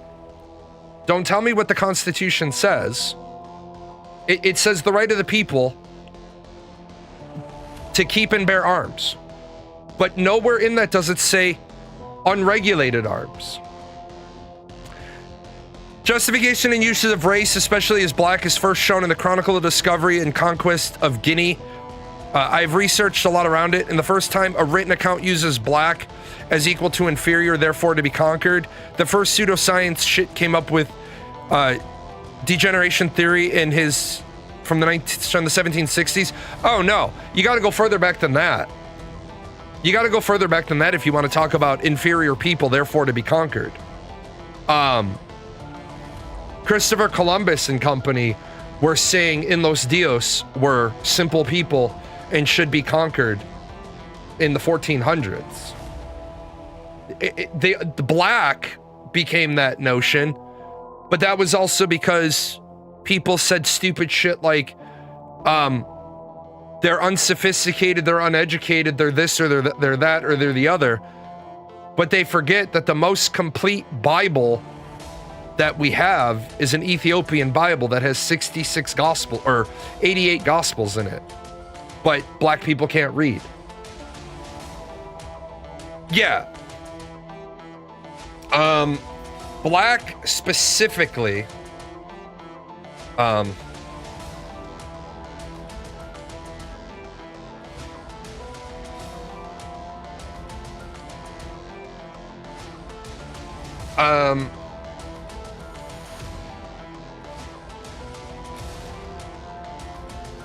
the first time black was used, it's hard to cipher through because we've done a great job of censoring out American history because it's uncomfortable. Yeah, barbaric people. Right, exactly.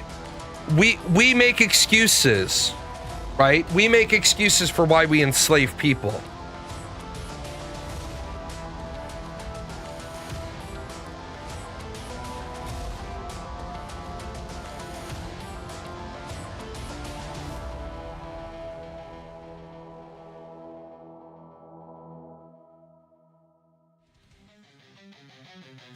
See if I can pull that. Also have to keep in mind that by the time something makes it into literature, it's already circulated for quite some time. Sometimes. The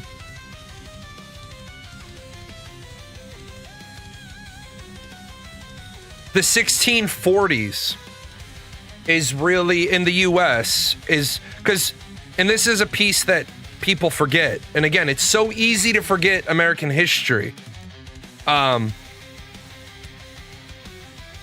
In the early 1600s, Africans weren't treated as permanent hereditary slaves. And I bet you were never taught that in school.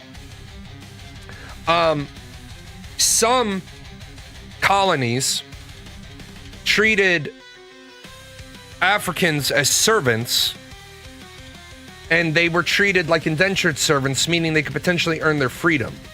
But we didn't have one codified set of laws. Virginia in the 1640s started passing it permanent and hereditary, which can we just say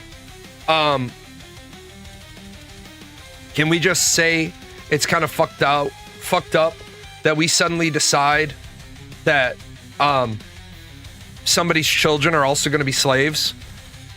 Keep in mind, this is a dark and bitter pill for Americans to swallow.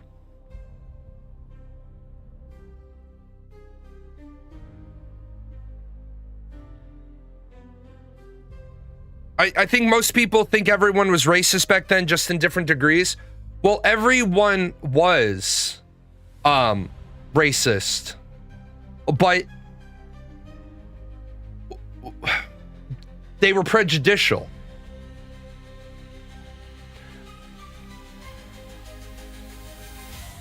Oh, okay. There we go. 1470s. There you go. Black in America started in, well, so that we can all not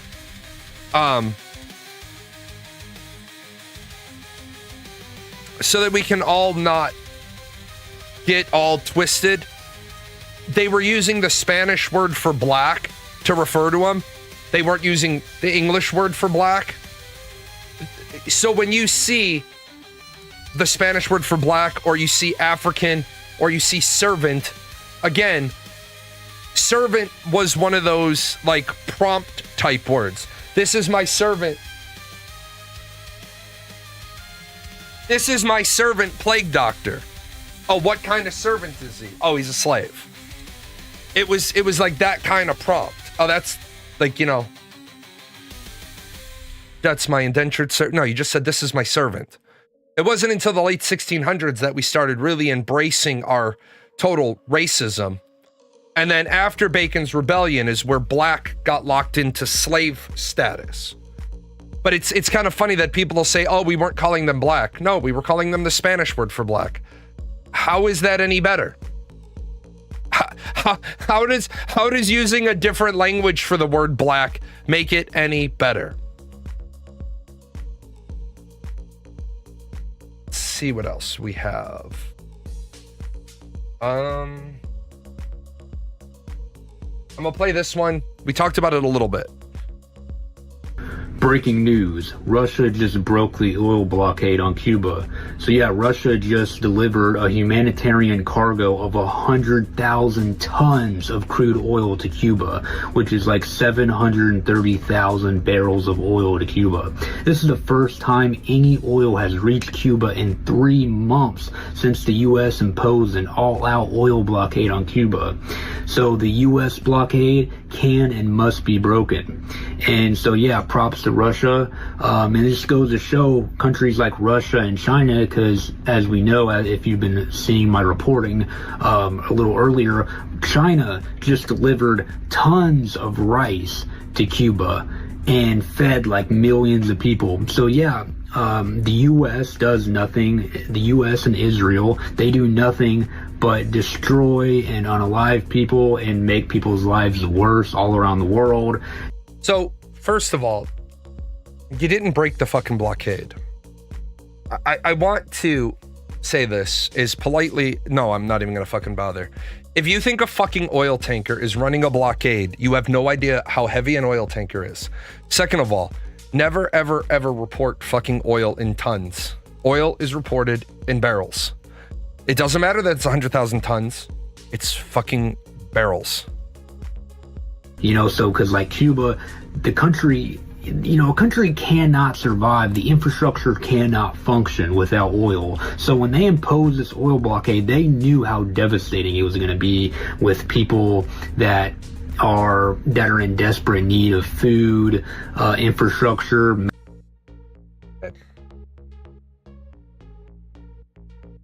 A society can survive without oil. A society can survive without oil. Oil makes your society more convenient. I can cook without oil. I can dress a deer without oil. I can fillet a fish without oil. Oil makes it nicer because I can have an oil lamp. If I go out hunting all day and I bring back a deer and I want to dress that deer in my house or in my workroom, I can dress it under the light of a oil lamp. Or I can have a torch dipped in oil burning. But if I have to fucking skin a deer by the light of a fireplace, it gets a little bit more complicated. Infrastructure is simply that. You don't need oil for infrastructure. It makes it easier. Medical infrastructure, there was blackouts, electricity blackouts all throughout the country. Well, yes, you don't have oil and you have an oil-based burning system, you're gonna struggle. And people that are on, you know, like life machines that need electricity, you could just imagine how bad that obviously is to a country. Yeah, it's bad. Like, they fucking die. And how many people are going to not be able to survive because of it, and just how much the infrastructure relies on oil. So yeah, Russia and China builds, just like China and everything they did in Africa. If you ever, Russia and China builds. Russia invaded the Ukraine. reported on this as well. So yeah, Russia and China builds and helps people while America, the US, just destroys. It's pretty clear. So yeah, this is why I'm pro the multipolar world. A multipolar world.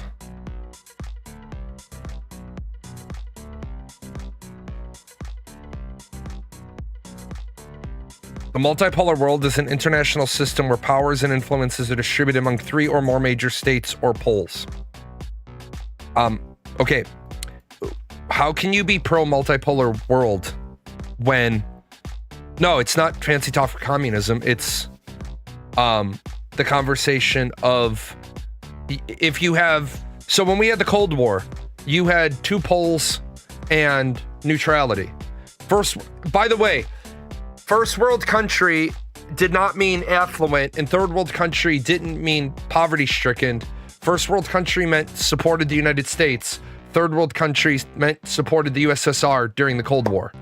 Those terms have then become to be reflections of poverty. Is it any surprise that the countries that supported the United States became our trading partners and became wealthy, and the countries that supported Russia were supporting Russian communism and they became not affluent? Communism is a terrible fucking idea.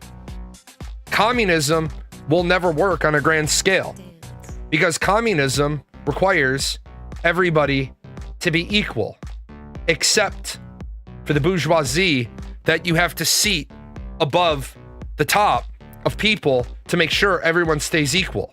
But how is everybody equal if you made some people by fucking design more than equal?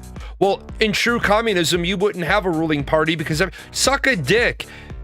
Human nature is that power corrupts and absolute power corrupts absolutely. We've had popes that have gone rogue. The Vicar of Christ has launched crusades. Don't talk to me about you can have good people. It's a utopian idea. I'd not say it's terrible. It's unfeasible. Yeah, it's unfeasible. I hate this tendency of everything anti-US is good. I will listen to you if you criticize Western spheres of influence and neo-colonial tendencies in some Western states. I'm done talking with you when you put up Russia or China as the good guys. Yeah, China is great. The Dalai Lama might disagree. China is great. The residents of Hong Kong might disagree. Tibet, Taiwan. Russia is great. I think residents of the Crimea might disagree. Residents of Georgia. Residents of Eastern Ukraine. The United States is great. No, the fuck it is not. The United States has proven to the world that we can't be trusted and our Constitution is fucked up. Russia and China, and I'm anti the current government of the U.S. And I mean, well, just U.S. in general, ever since the very start of the U.S., they've been a colonial imperialist state. I'm against the United States. I have been since the beginning. Okay. The very fact that this TikTok user's name is Drug Cult Gang gives me the talking point of today's show is once again dystopian fucking social media nightmare. Every Eastern European country will disagree. I like how blatantly racist left arguments can get. Yeah, you Eastern European Slavs don't know anything about Russia. No, it should trigger you. Here's why it should trigger you. I've been to a lot of those countries, and they're very wonderful people. A lot of countries around the world are full of wonderful people. America is not full of a bunch of wonderful people. There are wonderful people in our country, but there's also douchebags. Like, the funny part is,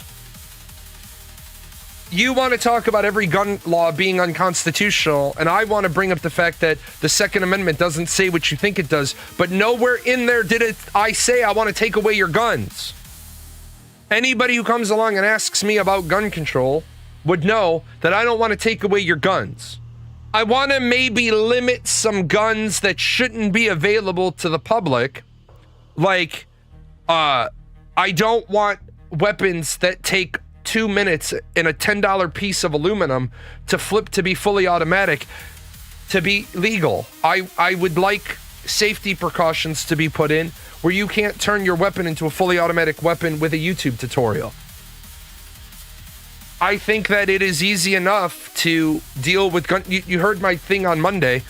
If you commit a crime with a gun, you automatically get a federal weapons charge, and you get 15 years consecutive on your term for having the gun, and 1 additional year for every bullet of live ammunition you had. If you're not committing any crimes, have your guns. But if you commit crimes with those guns, you're going to pay. Yeah, I can go on more and more about it. If you want to learn more about this, watch my podcast, Drug Cult Gang. It's on all streaming services. No, I won't watch your podcast because you're a fucking idiot. No, I think he's a fucking idiot because he says the United States all the way back to the beginning has been imperialistic and colonial. Holy shit. You mean in the 1700s, the world was still imperialistic and colonial? Then why the fuck aren't you knocking on the Roman Empire? Because there isn't the Roman Empire. Fuck's sake, isn't the Roman Empire the original imperialists? The Roman Empire marches on Gaul. At the time the Roman Empire marches on Gaul, there's 3 million people living in Gaul. The Roman Empire arrives because they want the land. They kill 1 million, they enslave 1 million, and they tell 1 million, welcome to the Roman Empire. Britain. Yeah, like we were imperialistic before joining World War I or World War II. We wanted to stay out of both of them. You can't talk about World War II because then people are going to fucking blame you that you used nuclear weapons on your enemy. We're not going to mention that the Japanese were just as bad. We're not going to talk about the fact that everybody in mainland Europe was using fucking flamethrowers. Holy shit, you dropped nuclear weapons on a civilian population. Oh, terrible. You dropped firebombs on the rest of Japan, but you specifically didn't target Hiroshima or Nagasaki because you wanted to leave them intact for the nuclear bomb display. Oh. Guys, war is hell. Yeah, no one mentions mustard gas. Both sides used it. Many people tend to go to extremes. If you criticize Zionism and the behavior of the Israeli government or the Western support of Israel, we can have a talk about that. If I hear you mention the Jews one time, you can eat a dick. Right, I don't know if you... I think you had left F6 on Monday. What pissed me off is a guy came in late in my show and he kept going on and on and on about the Jews. And I said to him, I have no idea what point you're trying to make because are you talking about religious Jews, cultural Jews, or Israeli citizens? And 4 times I said to him, if you don't clarify, I'm going to ban you because you're not interested in talking legitimately. You're interested in being a bigot. I don't believe the majority of cultural Jews like what their government is doing in Palestine. I believe more religious Jews are willing to turn a blind eye to what their government is doing. And politically, a lot of people in Israel are against what their government is doing. But again, they have no way to stop it. And then people say, well, if you protested and you rallied and you revolted. Hold on. I want to put this down in some serious boxes so people can think about this. You've got Gaza. You've got West Bank. You've got Israel. You've got the people who live in Israel that are like, yeah, I really don't like what my government is doing. And the people over here is like, well, why don't you rebel? And they say, yeah, you know, that's asking a little bit too much considering you kept bombing us. I'm willing to speak out against it. I'm willing to not support it. But you want me to rebel? You want me to viva la revolution? Nah, because you were fucking blowing me up.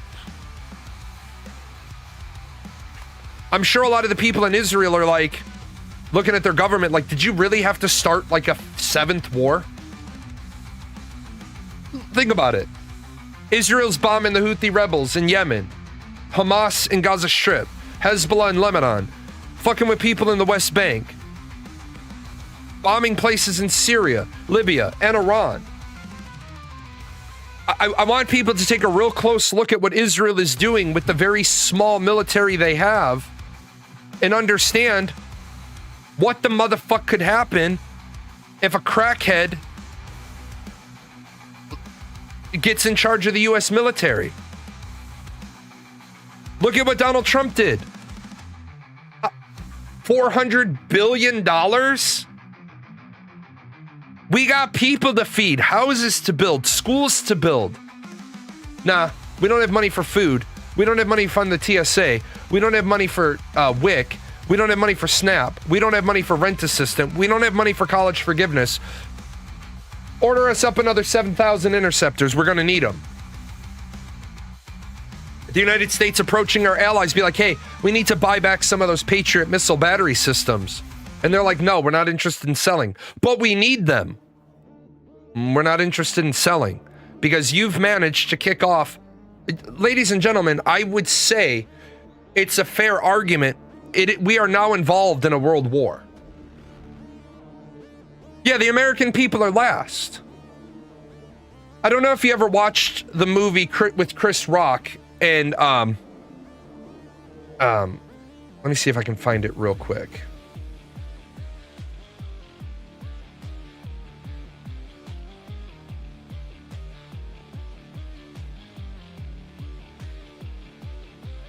I'm gonna show up.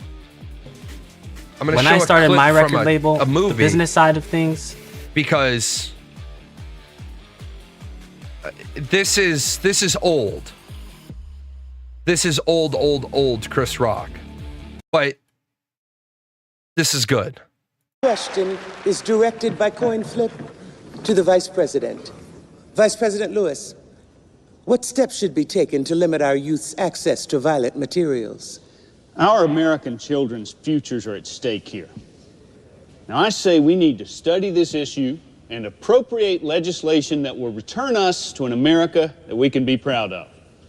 God bless America, and no place else.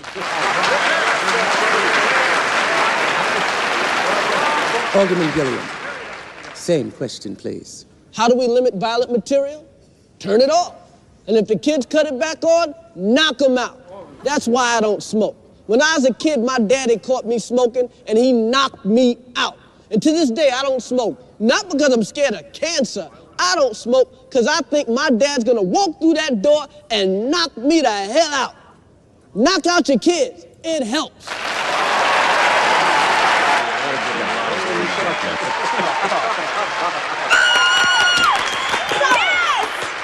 Vice President Lewis, with over 10,000 gun deaths per year in the United States, do you believe we need stricter gun control laws? I don't think we need more gun control. I say we enforce the laws that are already on the books. See, the problem is nobody reads the books. What we need to do is start putting laws on videos. Because everybody watches videos, MTV, BET. We need to put some laws on the Nelly video. If you had some laws on a Destiny's Child video right now, you could stop crime. We already have gun licensing. But that's only to carry the gun. Well, I say we let the people decide. The people can't decide. The people are too busy getting shot in the ass.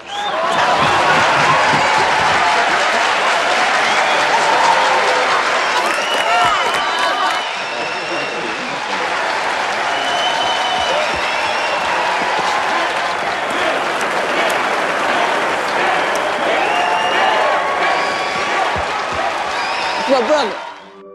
Here's the thing. You said, do I believe in predictive programming? No.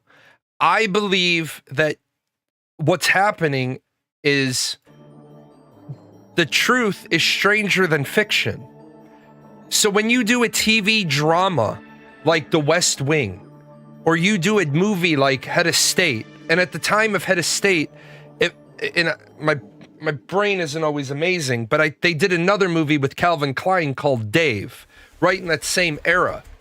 Why the motherfuck is it that Hollywood writers and entertainment writers can write a story? Why is it Chris Rock's character has the right damn answer? The American people can't rally about gun violence because the American people are too busy getting fucking shot. Look, I'm not trying to take away your guns, but every time we talk about a gun, nobody wants to talk about the fact that you used to be a member of the militia.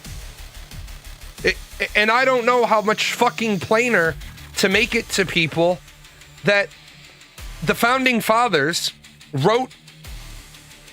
Let's just think about the Constitution for a second. Let me back out of here. Let's think about the Constitution for a second. The founding fathers knew that the Constitution in and of itself was such a big ask that they didn't include the Bill of Rights in the organic Constitution. The Constitution was a hard enough push. There used to be 12 amendments in the Bill of Rights. 2 they knew wouldn't get passed at all. And of the remaining ones, they got chopped up. Why does the Second Amendment not have more in it? Because all them motherfuckers that were up there, they knew one of the first things they were passing was the fucking Militia Act.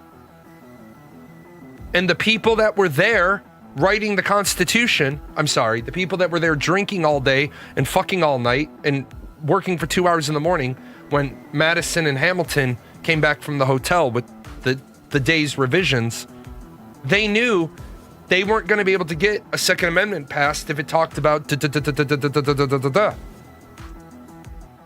a well-regulated militia necessary for the security of the state. The right of the people to keep and bear arms shall not be infringed. Why? Because they just got done fighting a revolution where the King of England sent his troops door to door and took people's guns. And these people used those guns to put food on the table for their family. It was never about your individual right to have a firearm. Because it was expected that you had a fucking firearm. This wasn't designed to be an individual right. It was designed for the state's rights. Remember, you had the little state plan, which was legislation should all be equal by state. You had the big state plan, representation in the legislature should be by population. So we're going to model it after Parliament, and we're going to have 2 houses. The Senate is going to be on top and is going to represent the will of the states. The House of Representatives is going to be on the bottom, and it's going to represent the will of the people. More specifically, protection of the people, protection of the states. And then the big states said, well, hold on, we want to count our slaves. And the North said, hell no, you're not. They're not. You don't want to count them as people and give them rights. They don't count. And then somebody was like, what we'll do, we'll count them as 3/5 of a person. All men are created equal, but not those slaves, not those Irish immigrants, not those indentured servants.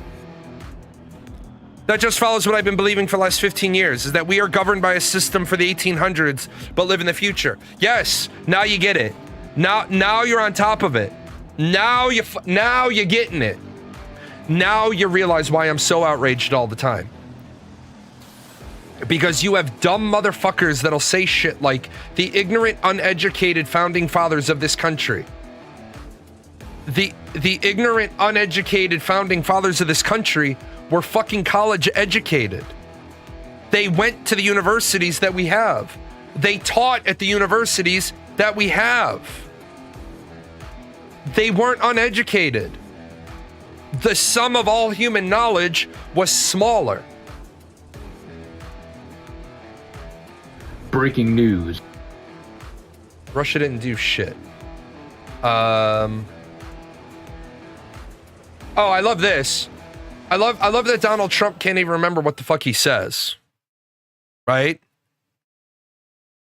I never said repeal and replace Obamacare. You've all heard my speeches. I never said repeal it and replace it within 64 days. We will be able to immediately repeal and replace Obamacare. Have to do it because Obamacare has to be replaced. And we will do it, and we will do it very, very quickly. My first day in office, I'm going to ask Congress to put a bill on my desk getting rid of this disastrous law, and it's going to be so easy. I have a long time. Okay. Donald Trump does not give a fuck about you. Donald Trump doesn't give a fuck about you as an American. Donald Trump doesn't have a solidified platform.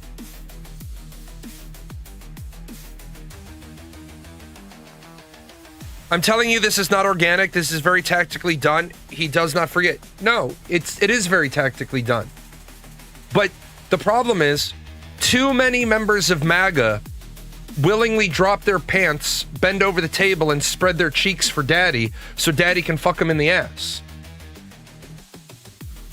There are still people right now. MAGA is a huge fucking political movement still. And those same dumb motherfuckers will turn around and they'll say stuff like, well, if the rest of Congress would just act, we wouldn't be having these high tariffs.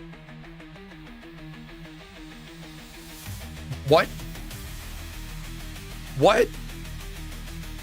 The president, the president put the tariffs on your foreign goods. He's the only one that did it with a mathematical formula that makes no sense. Yeah, Jeffrey, I'm aware of what PSYOPs does. Again, I can't watch a video that I haven't vetted because if I don't agree with it, I don't show it on my show. I am very familiar with psychological operations. Very, very, very much so. Very, very much so. It's what I wanted to do. And they said, you have better value. You scored a little too high on the ASVAB. Go be a biomedical equipment maintenance repair technician. And I said, but I want to. And they said, well, needs of the Air Force. Go do that.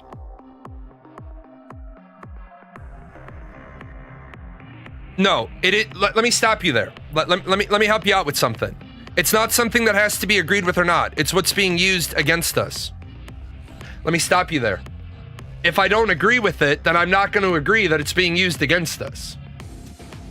Like, every single thing in life that you look at, you read, if you live your life by blindly accepting things, it's your life. You blindly accept what you want. I do not.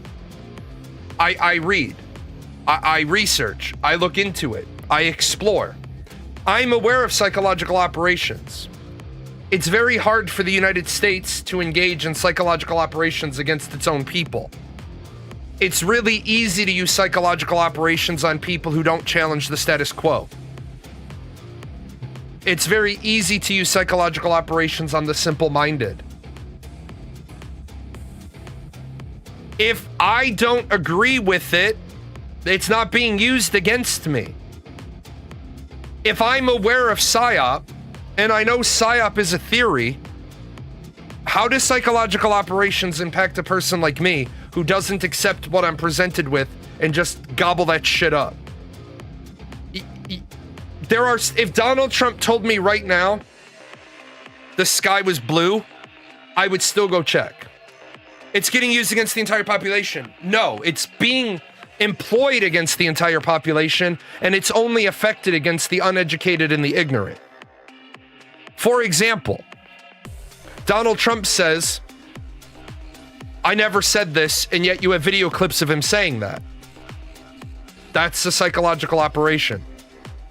I never said that, and then he spins it to, and this is the way the Democratic Party, and then you show it, and he's like, yeah, it's the Democrats.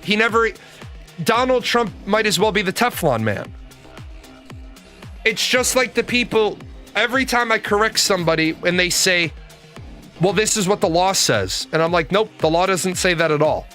This is what the law says. Religion especially.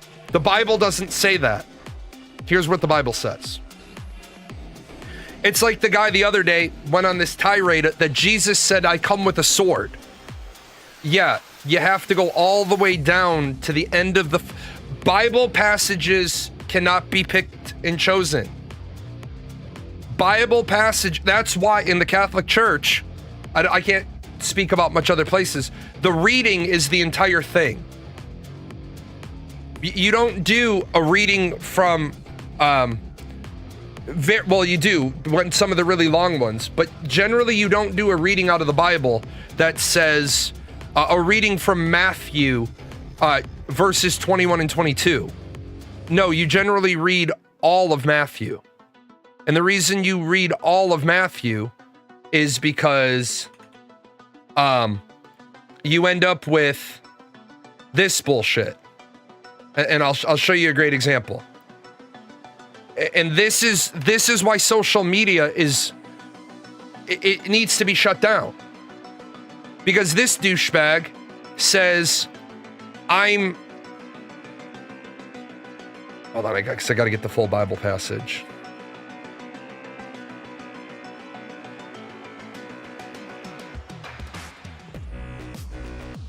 So this guy says, I'm sick of the spineless calls for religious unity and coexistence. Christ didn't come to play nice. He came with a sword to divide. And the guy doesn't even have the decency to say Matthew 10:34. He called him Matt. If you're not in Christ, you're in a false demonic religion, period. No more tolerating evil. No more pretending darkness. Okay. Here's where you need to actually read the fucking Bible.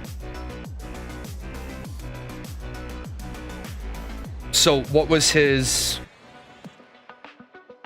So we go to 10:34. Do not suppose that I have come to bring peace to the earth. I did not come to bring peace, but a sword. For I have come, and he didn't even give you this next part. For I have come to turn a man against his father, a daughter against her mother, a daughter-in-law against her mother-in-law. A man's enemies will be the members of his own household. Right? You gotta keep fucking reading. You gotta keep fucking going. And then you're like, but, okay. I get it. It's hard. You don't want to read the whole thing. Right? I get it. You can't, you're like, okay, out of context. Out of context, I don't need to read the whole thing, but you do. But I lost the other piece.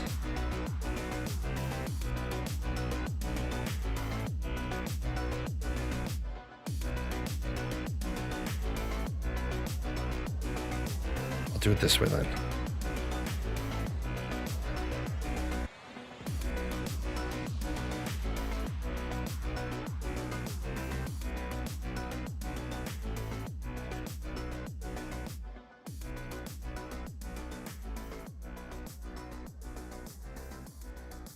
So you got to keep reading the book of Matthew. Put the sword back in its place, Jesus said to him, for all who draw the sword will die by the sword. So this guy is like, Jesus came with a sword. Yeah, multiple times Jesus says something about a sword. But his lesson is those who live by the sword die by the sword. But people don't want to talk about that. They want a Bible, they want to cherry pick and leave out context. That's why I actually like Dinks the puppet. A fucking puppet teaches the Bible better than most people do. Now, I don't agree with everything, all of Dinks's interpretations, but that's the thing. I don't have to agree with the interpretations. I can listen to them. The way the creator interprets that Bible verse is. Okay. No problem. I agree with you. And it isn't, a lot of people cherry pick so it matches what, yeah. If you are cherry picking anything, then you already know you're wrong. It's like when people say the Second Amendment. Yeah, when have I talked about taking away your guns? I've never talked about taking away your guns. I want you to have guns. But to what end? The whole point of the Second Amendment is for the states to be able to stand up against the federal government. If the federal government decided that it was going to oppress the states, what can the states do about it?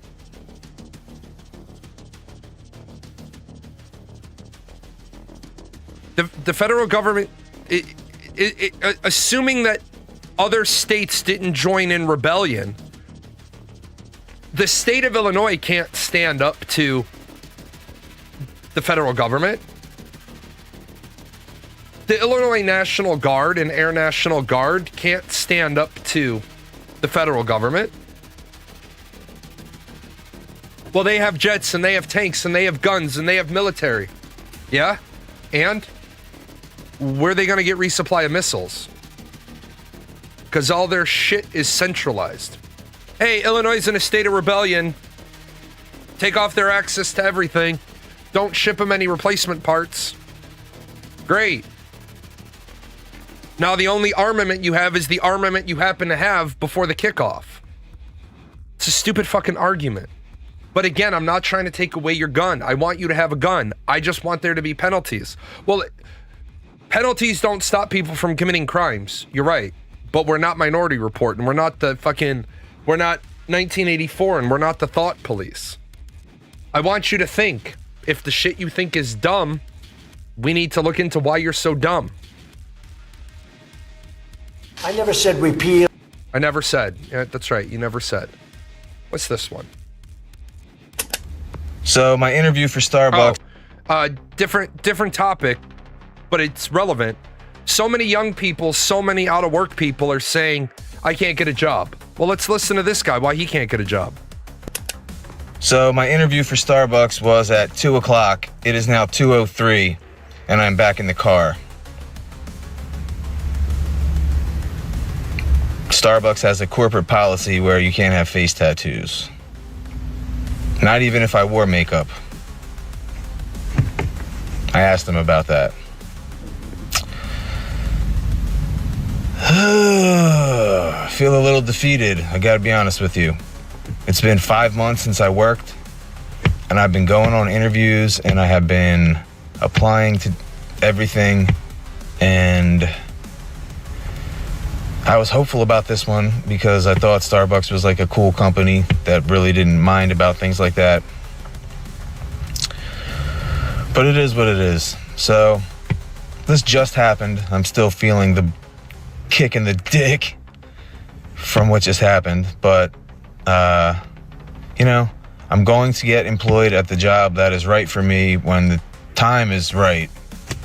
And, call it God, call it the universe, call it what you want. I believe that there's a loving, caring presence that guides me throughout my life. So even though on paper it appears... Hold up. I'm going to stop him right here. There's a caring, loving presence that you feel takes care of you. And yet, if you paid attention to that caring, loving presence, then you would understand that the Bible told you don't get tattoos at all.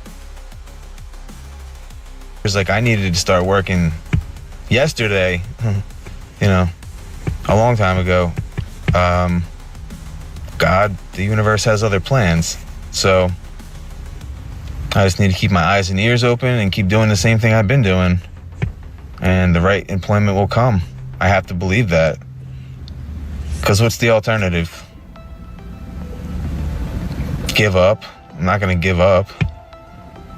But damn, I was in that interview less than 3 minutes. But I did get a cup of free coffee, so hey, there's a silver lining.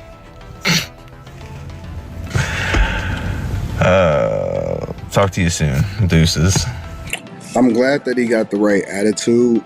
He seems like a nice person, a cool person, but see, this is a classic example that you'll never ever get to see his real personality as far as him being able to use that and get hired into a workplace because of the life decisions that he's made. And so a lot of people, he got the tattoo on the neck, he got the tattoo, it looked like all over his face, his eyebrow, right up here. I don't even know what all of that is and what it means, but I do know that it means that it's going to affect your employment.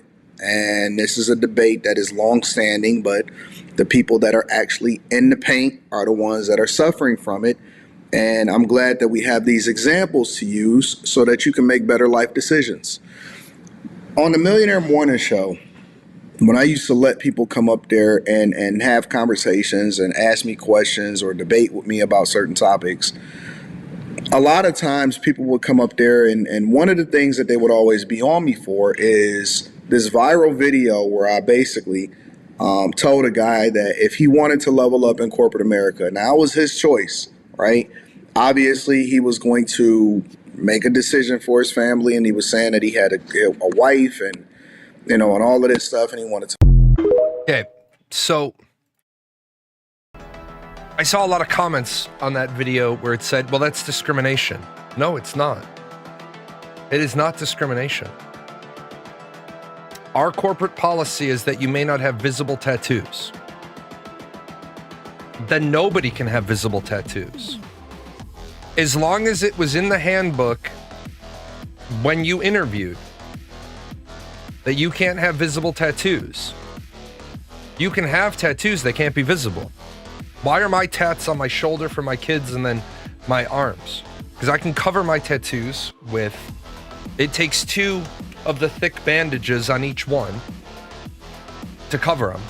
But I put the bandages on them, and then I put a dress shirt on and a suit jacket on over that, so I don't offend somebody that I want to do business with. Well, you shouldn't have to cover up your tattoos. I don't have to cover up my tattoos. I choose to because I want to do business with that person. I want them to employ me. I want them to employ my company. I want them to do X, Y, or Z. I want something. I can't understand why I can't get a job. Because you look like fucking trash. And I have to balance, as the owner of my company, what is people's responses going to be when they engage with you. Now, Hot Topic, go get a job at Hot Topic. What's the topic? I don't know, Satanism? Whatever the fuck the topic is. It's a hot topic, though. I'm sure you'll get a job at Hot Topic with facial piercings and tattoos. My daughter wants to get a tattoo on her hand. I said, if you get a tattoo on your hand,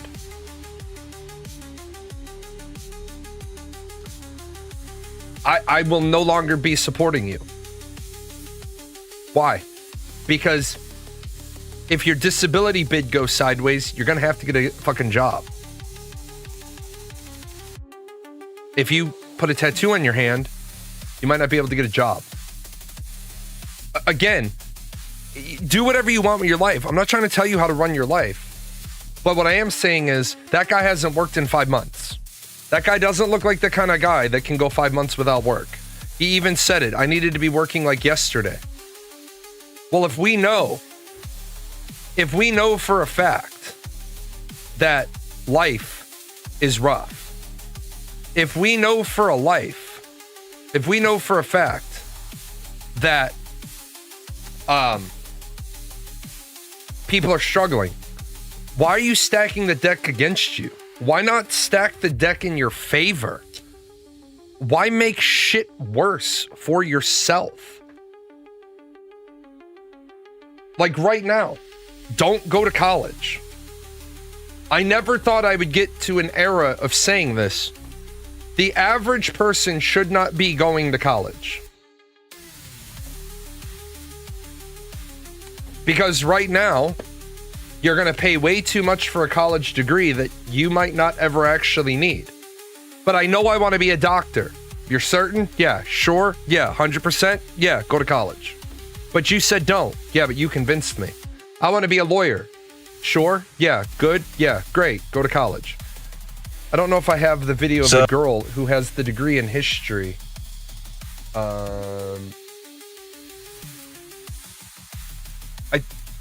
This might be her. I've got a bunch of videos I wanted to react to today. I wish that Gen X and boomers and even older millennials understood how bad the job market is nowadays.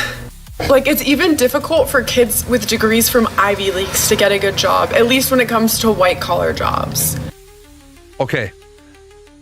It's even hard for kids with degrees from Ivy League to get jobs, at least when it comes to white-collar jobs. What the fuck other job do you think a person with a degree from an Ivy League school is going to be getting?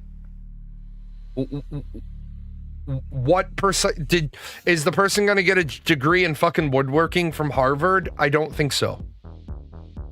AI is literally replacing employees, and no, there's not like an AI version of Jake from The Office, right? Like, it's a little different than that, but they're just not hiring anymore for entry-level roles because the job can be done with significantly less employees. You're right. Congratulations. Your generation is now finally getting to the point that my generation has been making to you for 30 years. As this rolls out, it's going to be even harder and harder to get a white collar job, because now, like, the big businesses kind of are starting to do this, but there's also like solutions being sold to medium and smaller businesses, and then there's going to be even less jobs to have. You're right. There's going to be less jobs to have, and who you have to thank for that is your millennial ass age parents who literally as a generation said, we're not going to do hard, dirty, nasty, grimy work. We don't want to work in factories.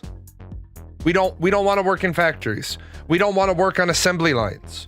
We don't want to work on this, that, and the other. We don't want to work in steel mills. We don't find, what did I hear somebody once say? I'm not going to work in a job that doesn't dignify me. Well, what job is it? A carpenter's apprentice. So you went to trade school? Yeah. You passed trade school? Yeah. You got to your first job site? Yeah. I quit after 2 days. Why? They had me picking up all the scrap lumber. That's your fucking job as an apprentice. That's your job. Because if you're not going to do that job, then that means they need to hire a work site helper, which means now they have one apprentice instead of two, because at some point you were going to get trained, but you got out of the classroom and they assigned you to a job site that was already in progress and probably far behind. So you did what you needed to do. And you should have just kept doing it, because then when they got to the next job site, they're going to teach you from start to finish. I don't know about every career field, but I know when I watched union trainers, they don't start you on step 6 and do 6, 7, 8, 9, 10, 1, 2, 3, 4, 5. If you get out of class and the job's in progress, you're a worker, you're a helper. If there's something they can teach you, they'll teach you. And how do I know this? Because the military does the same thing. I'm working there. I'm at my workstation. I've got a machine opened up. I've got the big old magnifying goggles on. I'm circuit board troubleshooting, and my superintendent walks over. Sergeant Jalan, just a little busy right now, sir. Well, I'm going to drop this airman off. All right, airman, I can't see you right now. Sit in the chair. What are you doing?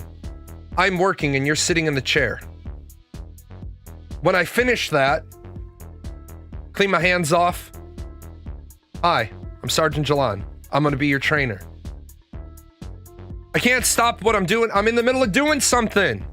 What? You not big boy? You can't sit in a fucking chair and drink a soda for 2 minutes while I finish up? You're going to ask me what I'm doing? Well, then I'm going to ask you the question, hey, when I was working on that, you asked me what I was doing. Yeah. Did you go to tech school? Yeah. Well, then what was I doing? Well, I don't know. How the fuck did you graduate tech school? You were board level troubleshooting. Oh, holy shit. So you know what I was doing, but you wanted to ask me a full ass question. See, that's our problem. We suffer fools. Gen X and boomers are so oblivious to how bad the job market is. No, we know how fucking bad the job market is. We know that. I just got here, but the caption on that is funny. I'm 56. I was let go to a business closure 2 years ago. Faced some ageism, but landed a job as a T1 tech. Since then, I am now the operations manager. Market isn't bad. Expectations are bad. I think you hit the nail on the head. I think the difference between you and most people is this. I got let go because of a business closure. So instead of being stuck on, I want a job that pays exactly what I was making, I want a job. I want to get into the workforce. And when I get into the workforce, I'm going to bust my ass to climb the next corporate ladder. I think the big problem is the young generation doesn't know it's called a corporate ladder. I think they believe it's called a corporate escalator. That you step on it and it raises you to the top regardless of your work put in. No. You're at the bottom of the fucking corporate ladder. If you want to stay on that level forever, stay there. It's like, I know a guy, he was in the corporate world. He was told that if he just finished his degree, he'd get made a vice president. Comes along. He's kind of pissing and moaning and kicking the rocks and all that shit. And I'm like, what's your problem? He's like, man, I just don't know. You just don't know what?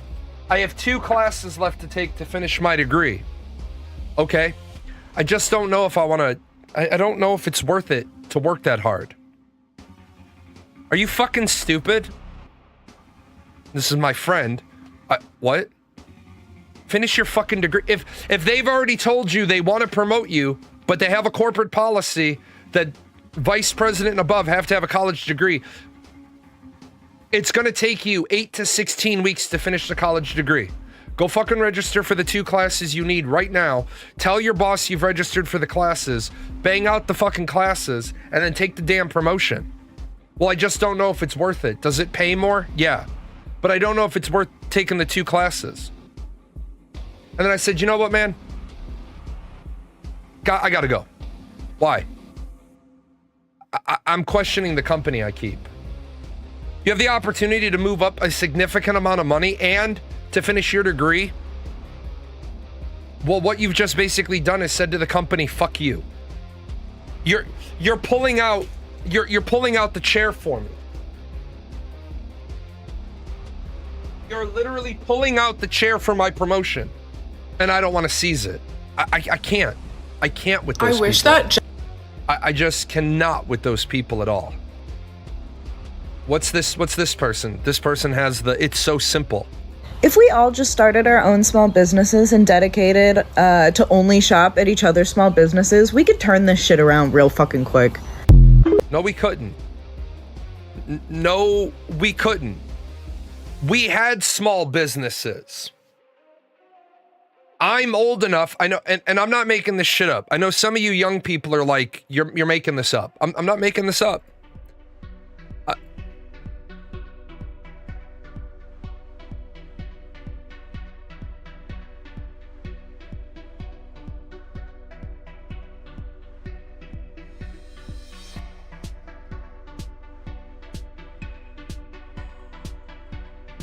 Used to go down here, go into the butcher shop, pick up the butcher order, go into the bakery, get the fresh bread and the cookies, go into the fresh market, get the corn, the potatoes, and the zucchini, and go home.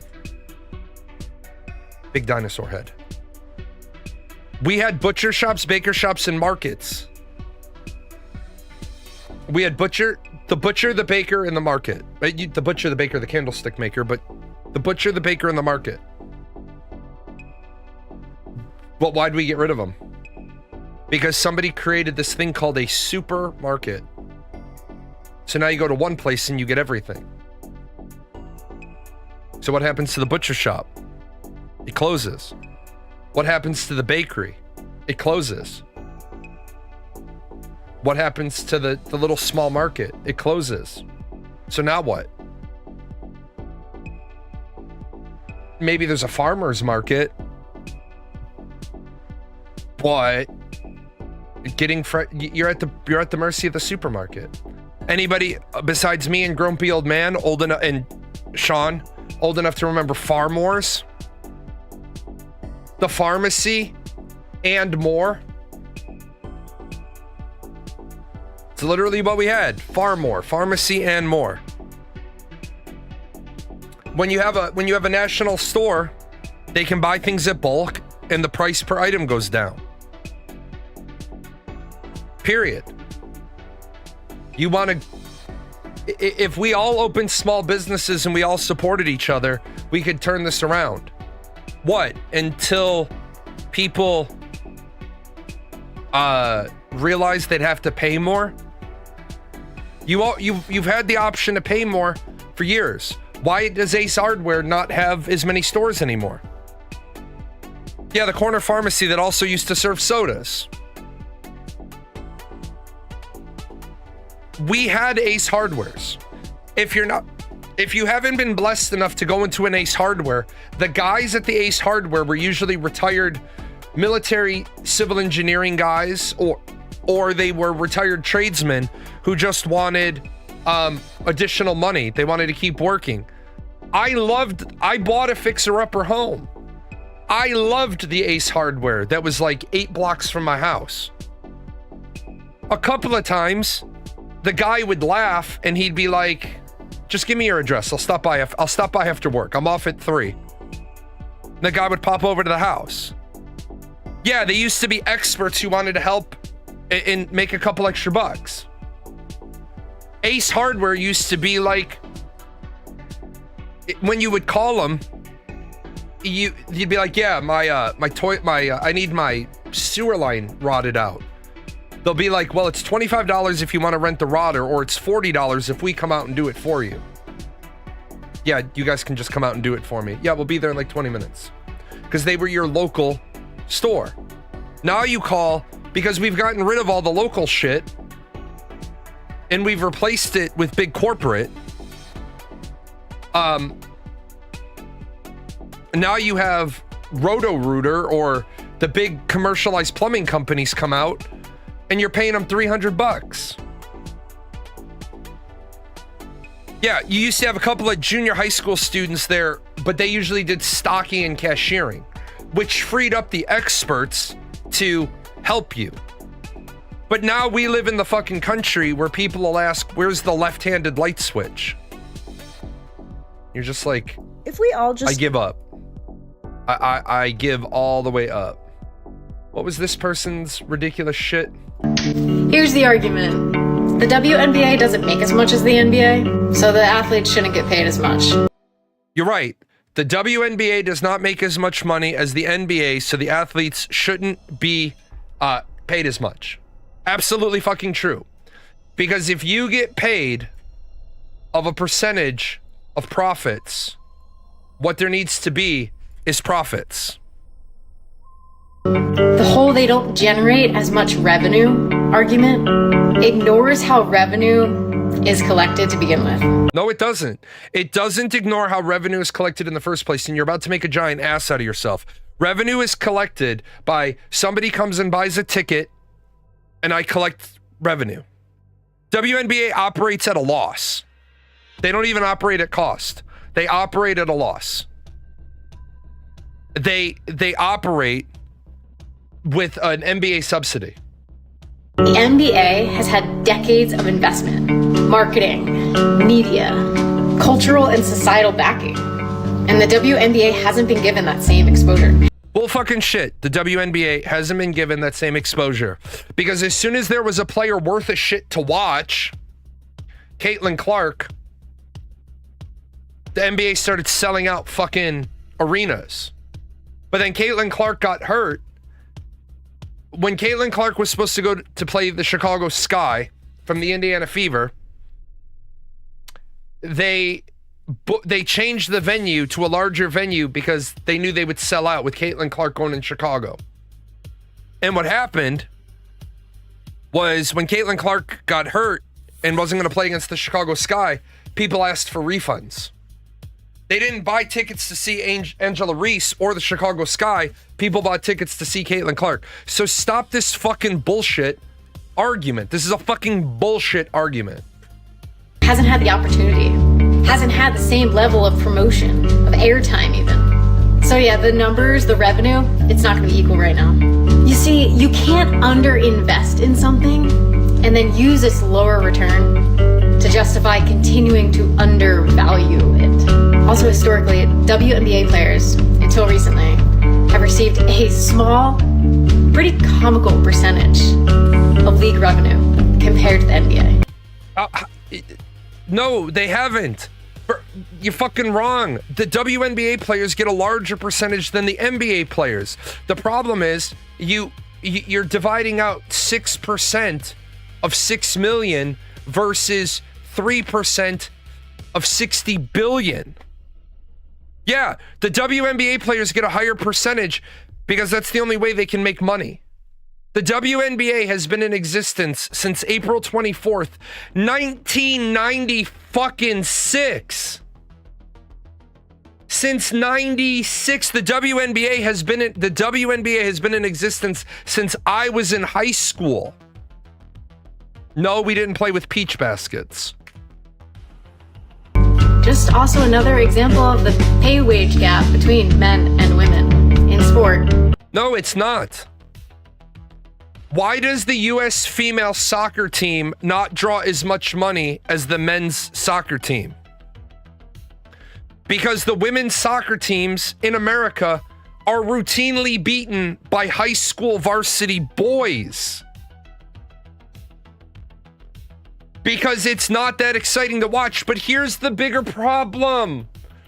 Here's the what the fuck nuts. America has more women in it than it has men. Why the fuck don't the women go buy the goddamn tickets to the fucking game? Could it be that women don't like sports and men don't want to watch inferior sports? Not trying to be sexist, but we all know that sex sells. Why does women's beach volleyball get watched more than the WNBA? Because the women are in bikini bottoms. And if you need me to explain that shit any further, I can't slow down the bus right now. But also life. But beyond all the revenue, we have to look at labor value. WNBA players are elite, world champion athletes, performing the same sport as the boys. Bullshit. Go fuck yourself, lady. Go fuck yourself, because the WNBA would get crushed. The WNBA would get fucking crushed by high school boys sports teams.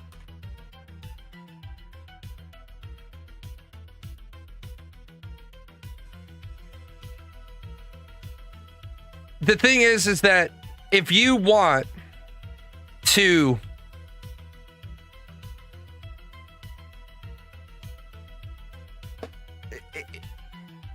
if you took an elite high school boys team, a national ranked high school boys team would wipe the floor with a professional team. Because boys are taller, they're faster, right? You're gonna play a game that you can't play. And we've already had this discussion because we have already seen it multiple times. People are saying Serena Williams deserves to make more money. Serena Williams would be ranked less than 618th in the men's division. Yeah, a men's college team would fucking crush. Yeah, but by their argument, a AA ball player should get paid the same as someone in the majors. Right, by that argument, minor league ball players should get paid the same as the $300 million baseball players. With the same level of skill, discipline, and physical demand. They don't have the same level of skill. Caitlin Clark deserves about $50 million a season. And I'm not saying that for any other reason than I watched... you only know one person who watches the NBA, and it's your aunt. But she watches the NFL. Yeah, so you have one person, one female in your life that's a sports fan. The trick here is...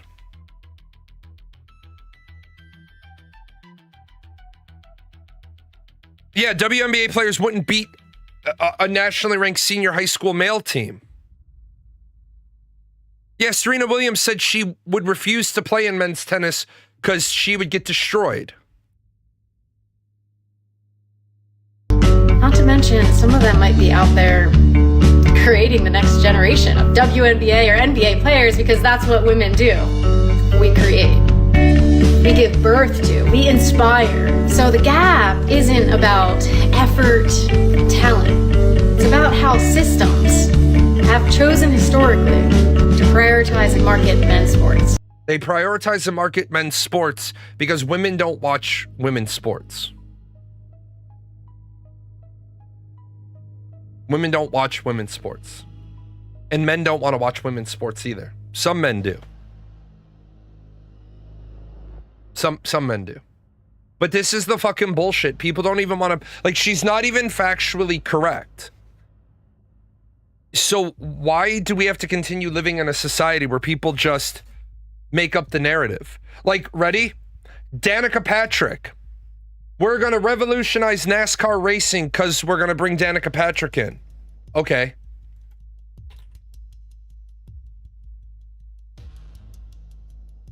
Danica Patrick won exactly one IndyCar race. She won the 2008 Indy Japan.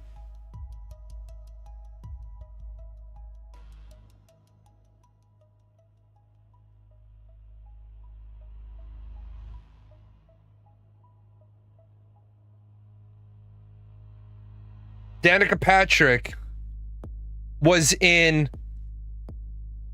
360 major professional top level racing. She did 191 starts in the NASCAR Cup Series, 61 starts in the Infinity Series, 115 starts in the IndyCar Series. She did 8 starts in the Indianapolis 500, and she only won 1 race. It won Indy and never a single NASCAR Cup Series, despite being in some of the best equipment of all time. Now, when we want to put apples to apples and oranges to oranges, what I will say is this. I have stepped into a batter's box with a softball player pitching to me.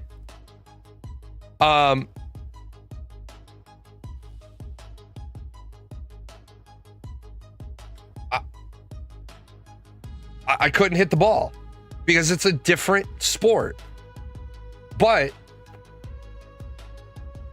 we did this as a gender studies thing. But I wasn't afraid to step into the batter's box against a softball pitcher. I wasn't afraid of her. But then when the girls got into the batter's box and I was pitching, the first pitch that came off, because I was a sidearm pitcher, she stepped out of the batter's box and was like clearly physically nervous, because when you're a sidearm pitcher, for those of you that aren't familiar with sidearm pitchers, you're here on the mound and the ball is coming like that. The ball is coming like that. You get a really bad read on the ball when they pitch sidearm. When you come over the top, I'm going straight to you. When I'm coming sidearm, the ball is... And the girl heard the snap of the leather behind her, and she was like, and then when she got back in the batter's box, she was, she backed off from the plate. You want to give me the whole fucking outside of the plate? Thank you. You're never going to hit. Fast pitch softball is a totally different beast. It's a totally different beast. I'm not saying one is better than the other. But what I'm saying is, if you were to pick 1,000 men out of a Chicago Cubs game and one woman, 998 of the men will throw a baseball harder than that woman will throw. Now, if you were to pull a semi-professional female, she would still be in about the 300 to 400 range. Because men at a baseball game, presumptively, have some amount of throwing a baseball experience. So they'll throw it harder. I didn't say anything about more accurate, did I? I just said harder. They'll throw the ball harder. Because men have more upper body strength. Men are stronger than women. Talented. I think Caitlin Clark, I want you to hear this comment here. I think Caitlin Clark is one of the top 10 best basketball shooters I've ever seen in my life. I didn't say men or woman. I think Caitlin Clark, when you take her skill, I think she breaks into the top 10 even competing against men. Caitlin Clark is hitting 3-point jump shots 9 feet behind the line. Caitlin Clark routinely hits 3-point jump shots from fucking almost center court. I think Caitlin Clark is up there in top 10 all-time basketball shooters. I think if Caitlin Clark wanted to and got invited to, I think Caitlin Clark has a fairly good chance of winning the 3-point shootout at the NBA All-Star game. But there you go. See, now we get to it. Good luck getting that open in men's basketball. There is the difference. There's the difference. Caitlin Clark is a tall girl. She's 6 foot, right? Caitlin Clark is 6 foot.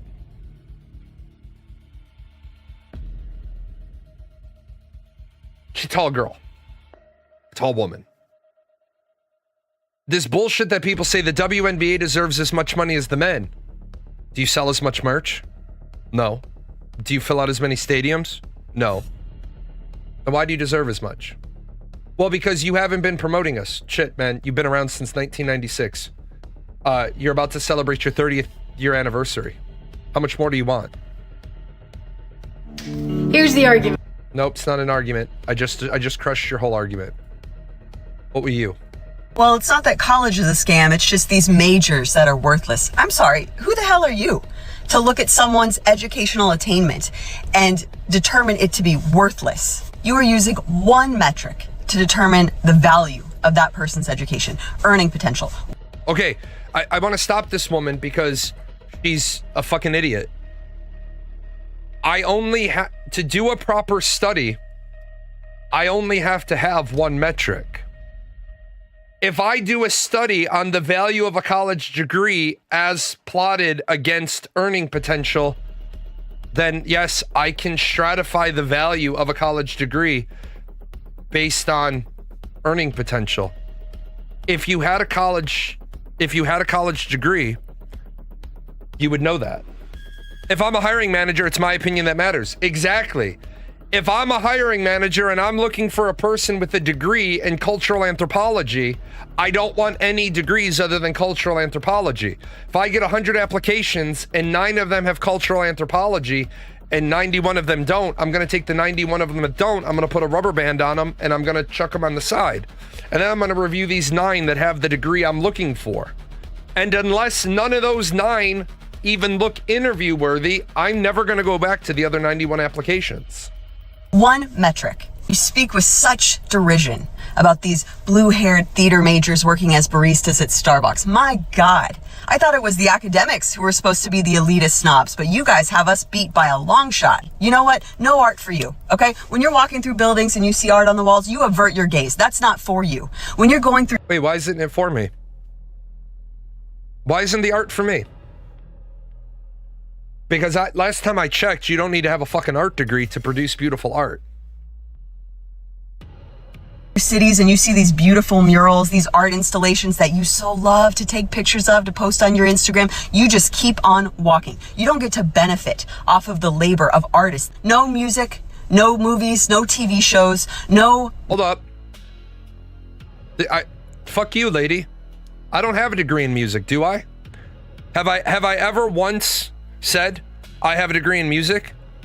But I have, and it's a small tiny thing, but I have 4 songs on Spotify with 100,000 plays.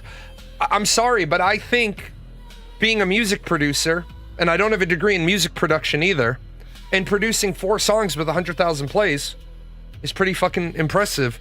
So what do you mean I don't get to listen to music?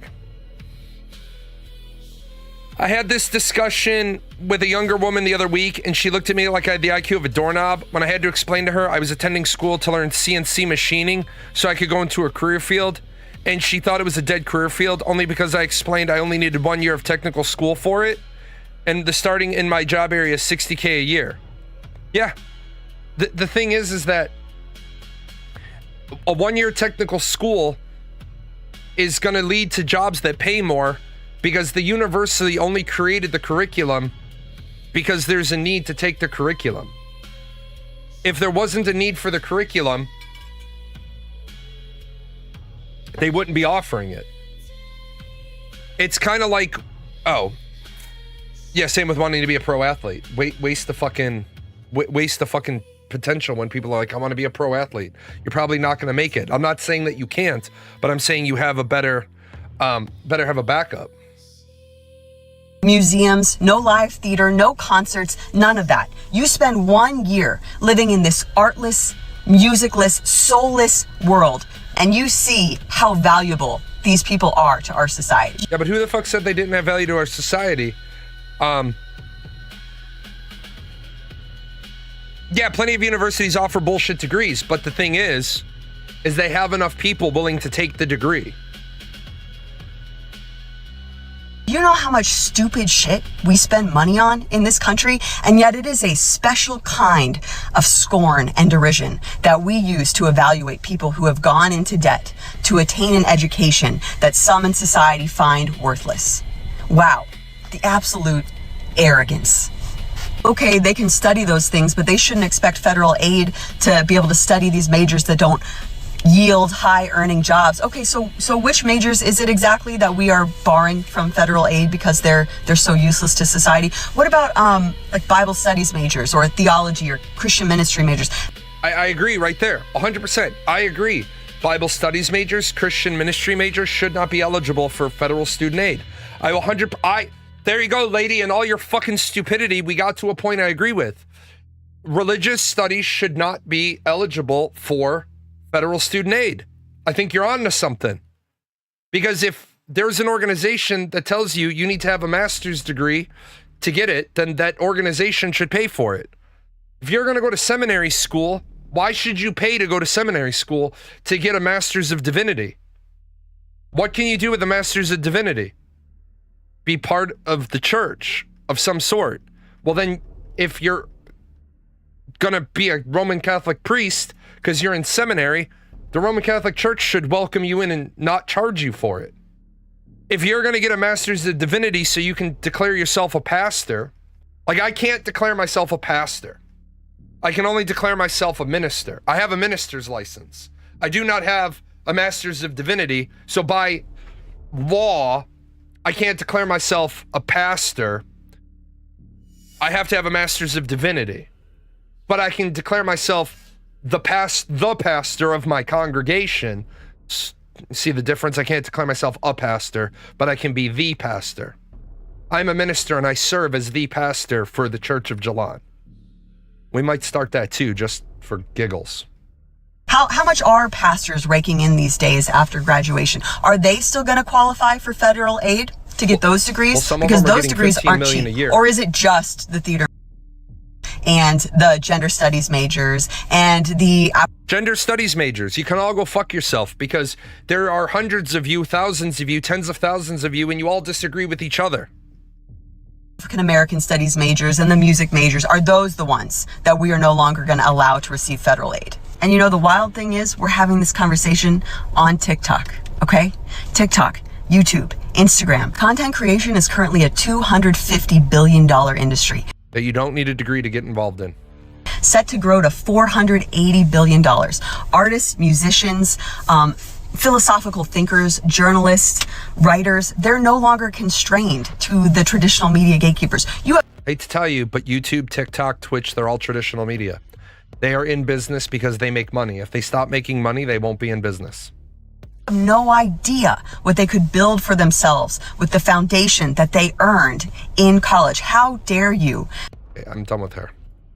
Most of the content creators in the world are literally self-made with no college degrees needed. Correct. Correct.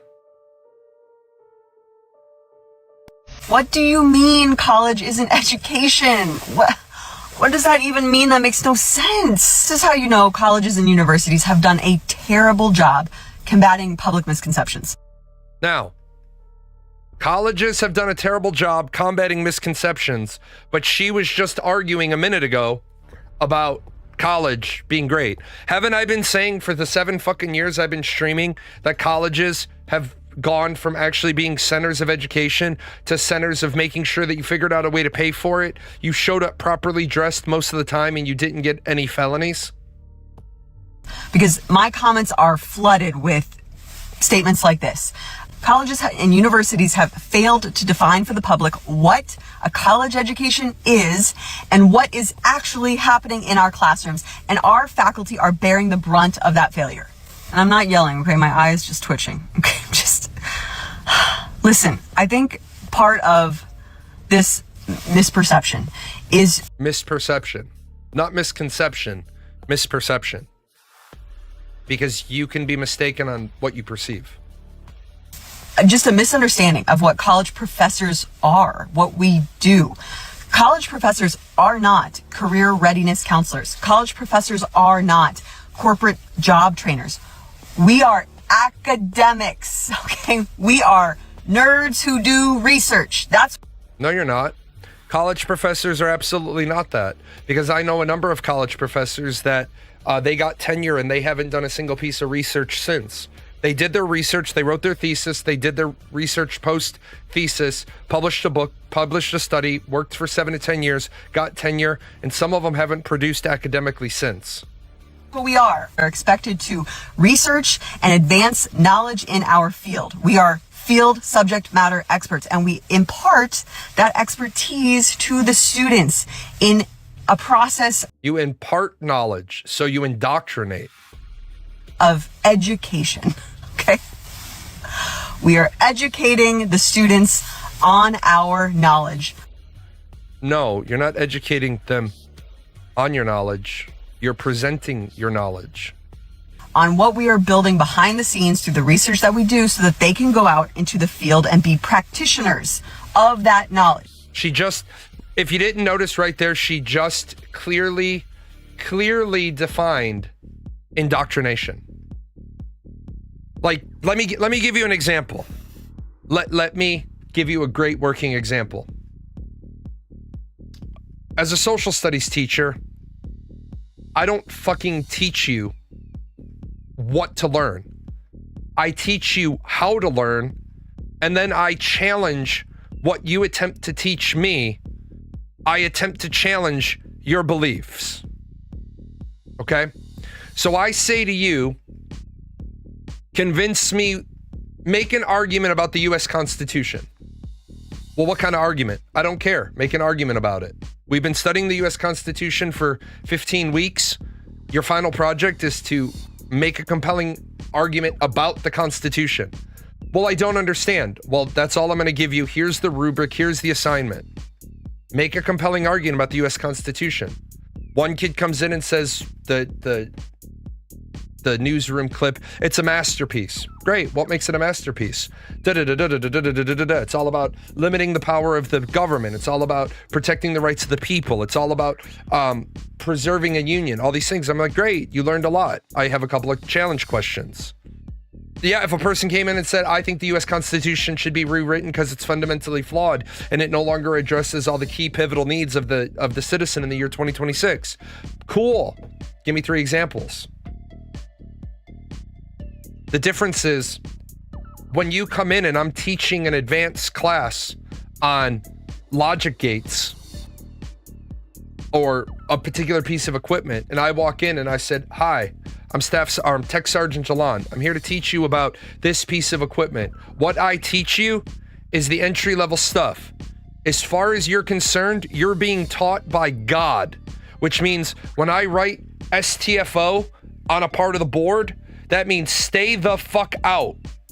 When I give you this blue line and you get to a point and the next line over says GTFO, STFO, it means get the fuck off this board, stay the fuck off this board.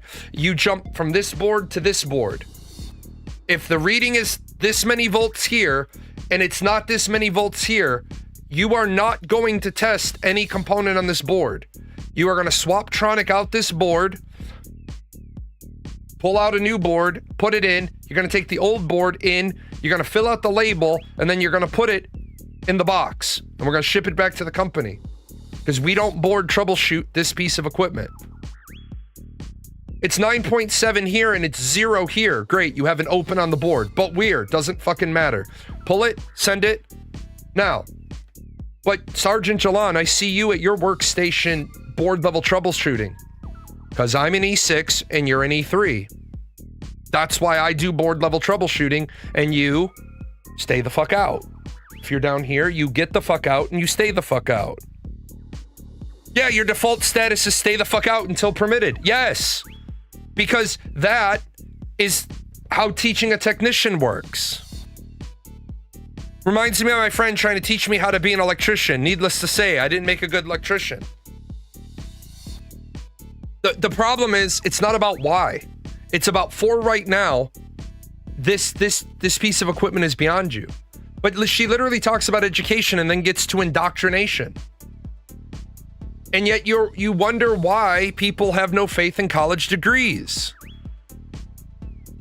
It's like the day that I took 100,000 volts through my arm Thank God it was unloaded. I'm looking at this circuit board, and I've got a master sergeant with me, and I'm looking at this board, and I'm like, sir, are we sure this is right? And he's like, why? We were on a Pickard x-ray machine. And I remember we're on the B3 board, and we were on the B2 testing node, the testing knob. And I was like, sir, I'm looking at this, and I don't think that should be the test point. And he's looking at it. We're unrolling schematics. And he gets on the phone and he calls the place. And he's like, yeah, we're troubleshooting board B3. Is B2 really the test point? And they're like, yeah, they're like, I'm in the manual, that's the test point. And I'm like, okay, I'm not really feeling confident about this, but I got it. So I looked at my partner and I said, hey, stand over there on that cutoff. Have your hand on the fucking cutoff. And I tested the 2 points. I got blown backwards, like 3 or 4 feet. I'm laying on the ground. My head hurts. And my master sergeant's like, are you okay? And I'm like, no, I need a doctor. Like, right the fuck now. Well, the doctor comes in and he's like, what hurts? And I'm like, my arm, my head, and my chest. Well, they put me on a fucking gurney and they take me down and they fucking put a heart monitor on me. And when they took my shirt off, my outer shirt wasn't damaged at all, but I had burn marks on either side of my forearm. So the master sergeant that was with me called back to the place and said, you just damn near killed my airman. And they're going through it. Yeah, B2 is not the test point. It's a typo. B12 is the test point. If that machine had been under load, I would have taken 100,000 volts at any amount of amperage through my arm, and I wouldn't have an arm. At the best scenario, I wouldn't have a fucking arm at that point. 3 days I had to walk around with a heart monitor on. So forgive me if when I say to that lady who wants to talk about indoctrination, there's a difference between education and indoctrination. Yeah, it would have been fried like a fucking chicken. And as Robert will tell you, you either want to get hit with no amps or you want to get hit with a nice round 1 amp. The worst fucking electrical shocks to ever get are milliamps. Because your heart doesn't know what the fuck to do with that. If you're going to get an electrical shock, you want that shit to stop your heart. You don't want that shit to send your heart into like spasm, which is what milliamps will do. Also, for the people that don't understand this, left hand, right hand, what side's your heart on? If you're like every other human being in the world, your heart's on your left side. Left hand, behind your back, and until you figure this shit out, left hand grabs your belt. And you only ever troubleshoot right-handed. Why? Because if you take volts through your arm, not your heart side, down to your right foot. Also, if you're ever in an environment as an electrician and they say to you, you need to have steel-toed boots on, you need to have steel-toed boots on. No, the fuck you don't. You have to have hard-toed boots on. Because you don't want a fucking steel plate in the foot that's your ground. Like, what the fuck? You need steel-toed boots, okay? But you're not troubleshooting. You're right, I'm not. Closest path to ground is the right side of your chest. Also, never put a static strap on your right fucking wrist. Well, no, you put a static strap on your right wrist if you're troubleshooting right-handed. Left wrist. Yes. Left wrist. You never strap to your left wrist. You always... That's why they got mad at me. They got pissed. I'd see them troubleshooting left-handed. What got my goat, though, was seeing them troubleshooting both-handed. Oh, my fucking God. Like, what the fuck are you doing? Well, I need to hold it. I need to hold at the test point, and that's why you have clips. You fucking clipped to the test point. You clip to the test point. And you troubleshoot the other way.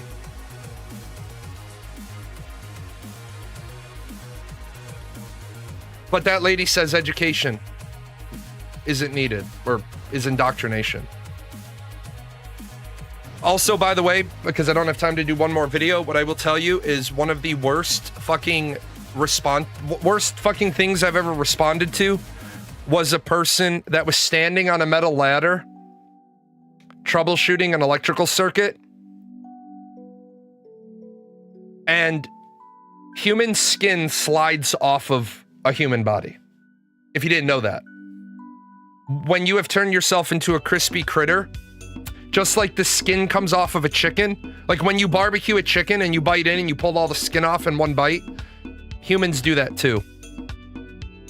There's a fucking reason why electricians have wood ladders with no metal brackets.